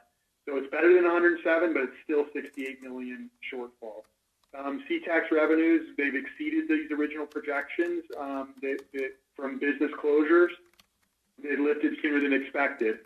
And of course, one of the things that I can't overstate enough is there's been $20 billion that has been pumped into Nevada's economy from the federal government, which I believe is masking a lot of the economic impact that's out there. There's other things that are doing that, from different programs that these federal dollars back, as well as moratoriums on rent and things like that. They have an effect of masking the true economic pain that's out there. And so unemployment, although improving, remains in double digits. A report came out today that the city of North Las Vegas has the highest unemployment in Nevada, and it's well above national average and well above the prior year. We believe that there is the potential for a pending housing crisis in the region, and this is something that's being held back by eviction moratoriums. But once they lift it, we think there's a high percentage of our population that's behind on payments. Clearly, the economic fallout of this pandemic is going to be a several-year event, and therefore we need to have a multi-year strategy to respond. This is one of the things that we've been consistent in the city, in our conversations with our bargaining groups and our team members as we were negotiating contracts with them throughout this year, that we still don't know a lot of the economic impact. We know it's bad. We know it's not as bad as we thought it was, but it's still something that's bad. So because of this, one of the first steps that we're taking is we're recommending that we contribute to a stabilization fund. This is a fund that's created and protected by statute for emergencies just like the one we're currently in. It's also important to recognize that if additional federal stimulus becomes available, it's really important that we have a regional strategy for how that money will be spent. As you know, we were able to use the majority of the CARES dollars that we did receive to our community through business grants, utility assistance, housing assistance, and other programs. Unfortunately, it's no surprise to anybody that, been awake and following North Las Vegas that we were very concerned that we didn't get our fair share of the federal stimulus dollars. The arguments that we made at the time have come out to be true, which is our community is going to be impacted more than anyone else. We're seeing that it's been impacted more on the health side. Our residents bore the brunt of the health crisis that COVID created, and now we're starting to see that they're also going to bear the brunt of the economic crisis that COVID has created. And so we believe that at any time the federal government will, when the stars align for them, I don't really know what's kept them from the politics of the day, kept them from providing a national relief package, but we believe that any time a national relief package could come, and we think it's very important that we do have a strategy on how those dollars should be used, because it's very important that we look at a multi-year solution to what is going to be a multi-year problem. We believe that the creation of the stabilization fund is the first step that we can take. That's a prudent step to make sure that dollars are being set aside for that rainy day. Because what we want to make sure that we do is we want to make sure that we protect the services that we provide to our residents. During this time of uncertainty, it's very important that we're able to provide the same kind of police, fire, other municipal services that we provide to our residents uninterrupted. And that's one of the goals that we have. How long will it last? So any questions that council has on this? We think it's a prudent step. But we also, I want to caution, it's the first step. We're going to be talking about other things with the council moving forward, of things that we can do to insulate the city from what could be a bit of a long trek out of the financial crisis that COVID is creating. Thank you very much. Councilor, any comments or questions to the city manager? If not, the chair will take the motion to approve the transfer. Hearing no questions, the chair will take a motion. I'd like to make a motion to approve to approve this action. Councilman Barone has made a motion. We'll now vote. Lee, aye. Barone, yes. Black, aye. Churchill, yes. Going Brown, yes. Thank you very much. It's unanimous. Moving on to ordinances, final action. Item 16, pass and adopt ordinance number 3028, extending corporate limits of the city of North Las Vegas, annexing parcel of land generally located west of the Las Vegas Boulevard and Nadine Peterson Boulevard intersection. Petitioner represents 100% of the area proposed for annexation and providing other matters properly related thereto.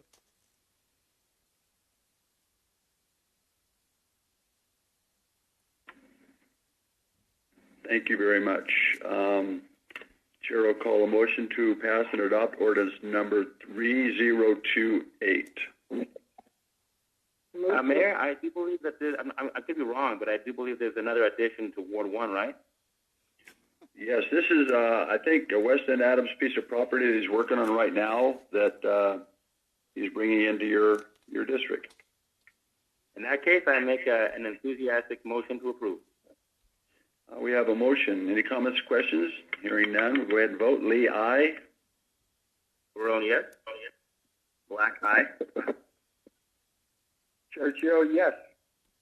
Brown, aye. The motion is passed.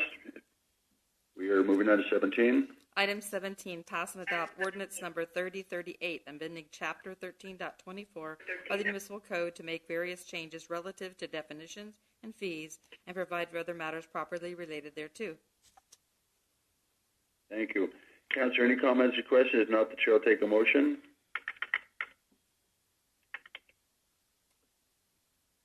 Going Brown, move to approve. We have a motion by Councilwoman Goins Brown. All in favor? Lee, aye. Or all taking a vote. Lee, aye. Barone, yes. Black, aye. Churchill, yes. Going Brown, yes. Items approved. Item 18, pass and adopt ordinance number 3039, amending Chapter 13.28 of the Municipal Code to make various changes relative to fees and provide for other matters properly related thereto. Thank you. Council, any comments or questions on this? If not, the chair will take a motion. Make a motion to approve. We have a motion. Please cast your vote. Lee, aye. Barone, yes. Black, aye. Churchill, yes. And items approved. Just for information's sake, 17, 18, 19 have been something that Director Tom Brady has been working on very hard with Southern Nevada Water Authority. This is also helping us complete the agreement that we made as we voted at the Southern Nevada Regional, the Southern Nevada Water Authority to start moving that water and that sewer back into the valley up to Apex. So this is a big day for the hard work that Director Brady has done. Thank you very much, Director. Item 20. Item 19. Did I miss 19? Oh, my gosh. Item 19. And Pass and adopt ordinance number 3050, amending Chapter 13.08 of the Municipal Code to make various updates as necessary to limit the amount of non-functional turf and providing other matters properly related thereto. thank you. And once again, Director Brady, this is part of his hard work for our city. Councilor, any comments or questions? If not, the chair will take a motion. I'd like to make a motion to pass and adopt ordinance number 3050. Councilman Black? We have a motion by Councilman Black. Please cast your vote. Lee, aye. Barone, yes. Black, yes. Churchill, yes. Gordon Brown, yes. Items are approved.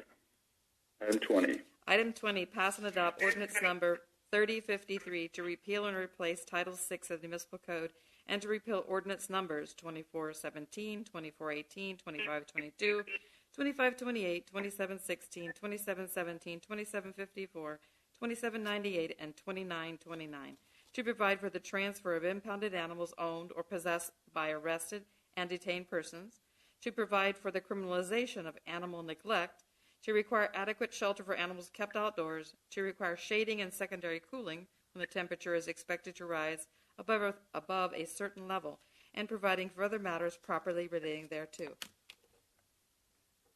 Councilman Churchill, before we recognize Animal Control Manager Richard Nicholas, I want to give you a chance to introduce this item to us. Thank you, Mayor. Once again, this has been a long process with a lot of good people meeting together, all with the same goal in mind, and that's to go ahead and properly protect our animals here in North Las Vegas. I can tell you that the meetings that we had were maybe at one time thought to be contentious or would have been contentious. But they were all very, very good, productive meetings. And I have to take a moment, Mayor, to thank the Nevada Voters for Animals, Gina Greason, and also our Las Vegas Trapping Girls and many of the other nonprofit animal support groups out there. And, it doesn't take one person, as you know and as we all know, to accomplish something like this. But over the period of time, sitting down with Rich and our city attorney, Marissa, as well as Captains Hyde and Harris, and of course, Dylan and Rebecca, putting all our heads together, I think with the guidance of Rich here, who deserves a lot of credit, and his staff, and the captains for bringing up what really needs to be done or needed to be done for a long time. So this is really and was an opportunity for them to address issues as people that work day in and day out with the animals, to have a say in what's going to, go forward for those animals. And really, it reflects the vision of ourselves here in North Las Vegas, and once again, ourselves as a council over here, to be very, very respectful of our animals.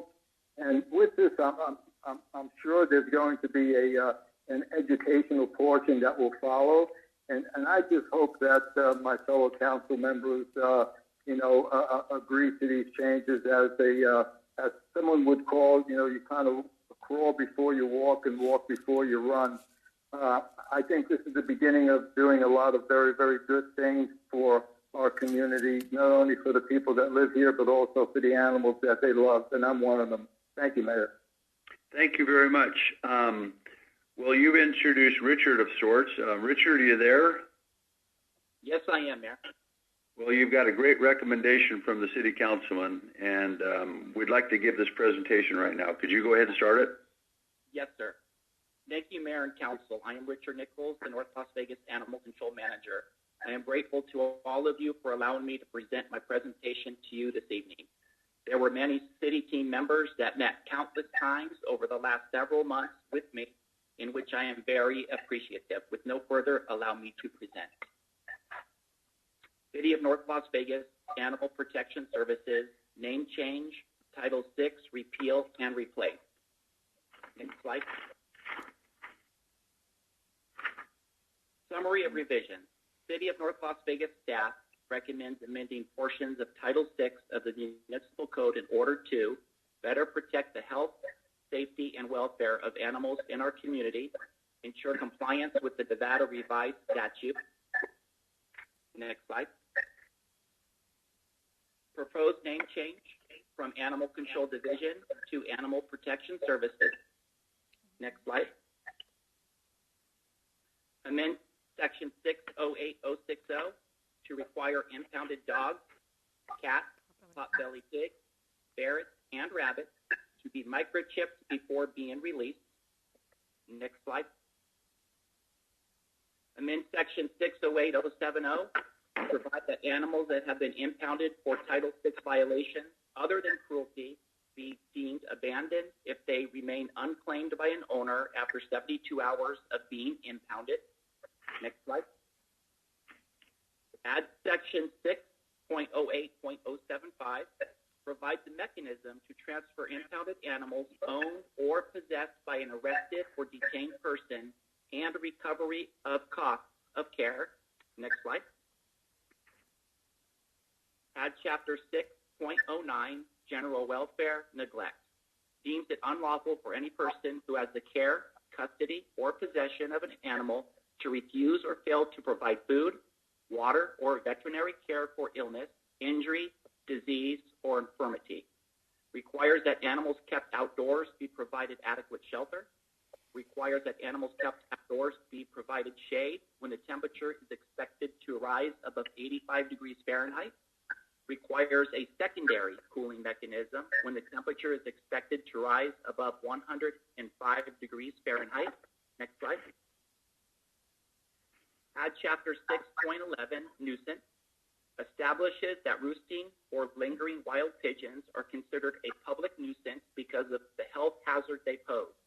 Deems it unlawful for anyone to encourage such a public nuisance by feeding wild pigeons. Next slide.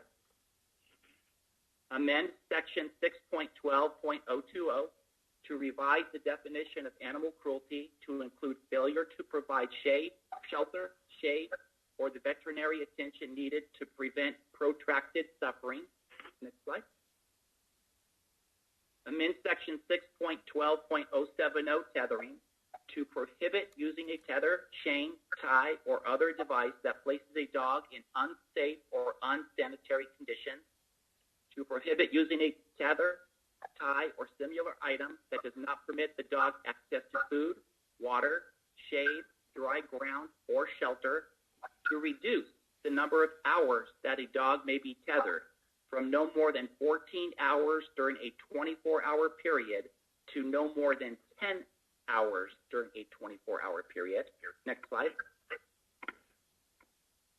Add Section 6.12.100, providing for impounded animals due to animal cruelty, ensures compliance with NRS 574.055, which requires that officers provide certain notice for impounding an animal, provides the owner an opportunity to request a hearing pursuant to NRS 574.203, provides a mechanism for municipal court to order that the animal be sold at auction, humanely destroyed, or continued in the care of the city if the owner does not request a hearing after 5 days of receiving the notice, establishes when to hold a hearing if municipal court receives a request for a hearing pursuant to NRS 574.203, identifies what evidence to consider at such a hearing, provides that any changes, fees, or costs incurred by the contracted animal shelter related to any animal being impounded shall be the responsibility of the animal's owner.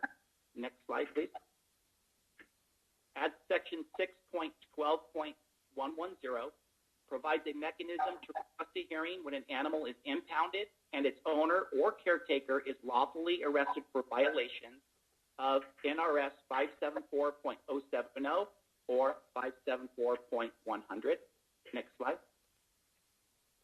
Add Section 6.12.200, provides the various determinations of municipal court when holding a hearing pursuant to NRS 574.203. Next slide, please. Amend Section 6.13.040 to regulate animals kept outdoors by operators, to require that animals kept outdoors be provided with adequate shelter and shade when the temperature is expected to rise above 85 degrees Fahrenheit, and a secondary cooling mechanism when the temperature is expected to rise above 105 Fahrenheit. In order to protect the health, welfare, and safety of animals, staff recommends that the City Council approve and adopt ordinance number 3053. Thank you very much for your time. Thank you very much. Very succinct, but very important. Council, do you have any questions? Richard, I'd like to open this up to public comment, but if you had a question while you had him there, I'd accept it. Seeing none at this moment, Catherine, do we have anybody on the line that now would like to speak us during public comments? We only have callers for public forum. Okay, thank you very much. So I'll close the public comment period. Council, any comments or questions that we could ask Richard or Richard Nichols concerning this ordinance? Yes, I just have a quick question. None of the ordinances here, none of them override any agreements that we might have with either with the county or with the Animal Foundation in regards to like the cat pilot program that has seemed to have come up in the past, right? I just want to make sure that we're not doing anything that comes into conflict with any of those agreements. That's my first question. And the other question: are there going to be any like penalties regarding? And I mean, if people are feeding pigeons at the park, like I'd hate to see any little kids inadvertently share the popcorn or their potato chips there with a duck or with a pigeon. Get cited, and have to call out, no longer animal control. Of course, we'll call them our animal protection officers. And be, of course, educated as to why they shouldn't. No, this will be residential. Yeah, you can still feed ducks and fowl and birds at the park. That's something that families enjoy to do with their children. That's a way of life. That's an enjoyment of life. Regarding, you mentioned regarding the cat colonies, the CCP. I just want to make sure that nothing that we do. We already have some agreements in place, of course, to do the humane trapping of the feral cats, and then of course they're assessed, they're immunized, they're they're fixed, and of course they return back to their to where they're collected from. I just want to make sure that nothing in this ordinance will detract or interfere with that. No, Councilman, no changes were made to that. Thank you very much. Any other questions for Animal Control Manager Rich Nichols? Hearing none, then if all the questions have been asked, the chair will take a motion. Councilman Churchill. Mayor, I'll be glad to make a motion to pass and adopt ordinance 3053. Thank you. We have a motion. All those in now it's time to vote. All those in favor say aye. Aye. Barone, yes. Black, yes. Churchill, yes. Goins, Brown, yes. Thank you. It's unanimous, Richard. Good job. I appreciate it. Thank you, council members, for your support. Moving on to appointments. Item number 21, appoint an at-large citizen member to the Parks, Arts, Recreation, and Cultural Advisory Board to fill an unexpired term ending November 30th, 2022. Yes, we have an appointment to be made. Hopefully they'll all agree on Phil Zawaras. He works at UNLV. He's a horticulturist. He lives in North Las Vegas. He's been working with Director Palmer on some issues already. He's very excited. Cass interviewed him, thought he was a great addition to the board. So I'm going to make a motion that we appoint Phil to the Parks, Arts, Recreation, and Culture Advisory Board. That's my motion. I'll cast the first vote. Lee, aye.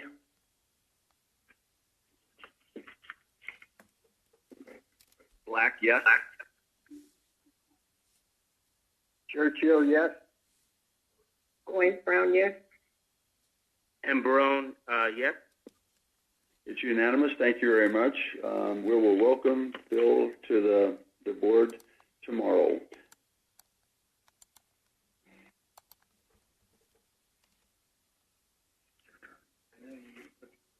Do you have a city manager report? No, sir, I do not. I have nothing to report at this time. Okay, I get it. All right, thank you very much. Moving on to public forum. Now is the time for the public to speak on issues that are not on the agenda. We're asking you keep your comments to 3 minutes. This is a time to involve the council on some other questions or ideas or thoughts you might have for the city. Now remember, we can only hear these items. We can't take action on them tonight or anything raised during the public forum. So, Madam City Clerk, could you go ahead and have the first caller come online? Yes, Mayor, we have one caller. Hello, caller. State your name and address for the record. My name is Janet Pegram Lewis, and my address is 1416 Indian Hedge Drive, Las Vegas, Nevada, 89032. Go ahead, Ms. Lewis. Good evening. I'm calling today because I submitted a conditional use permit for short-term rental, and I'm calling to request an extension to be made. The deadline is December 20th, and a 30-day extension would be really helpful to those who are invested in trying to get short-term rentals done and to get the permits and the business license. My experience, I have received assistance through the Association for the North Las Vegas Short-Term Rental Association, and they did a wonderful job of educating us through a Facebook Live video on how to navigate the process. However, and I took copious notes, but afterwards, and that took place on Monday when they did that, and then I went about trying to upload and obtain the documents and upload the documents, and I still required assistance. And I called one of the representatives, and they helped me, but it took about 40 minutes for that to happen. And I'm fortunate I was able to get my documentation in. But on behalf of those who are still in the process of trying to get this done, as well as those who are assisting people with trying to get this done, I'm requesting that an extension of 30 days be allowed. Thank you very much. If you will give your email address to the clerk tomorrow, if you'll call her up, mention that we talked about this, I'll have somebody look into it for you. Thank you very much. Madam City Clerk, is that the final caller? Yes, Mayor, it is, and I do have Ms. Lester's phone number, so I'll be able to call her. Oh, that's wonderful. Thank you very much. Hearing nothing else, this meeting is adjourned. Thank you very much.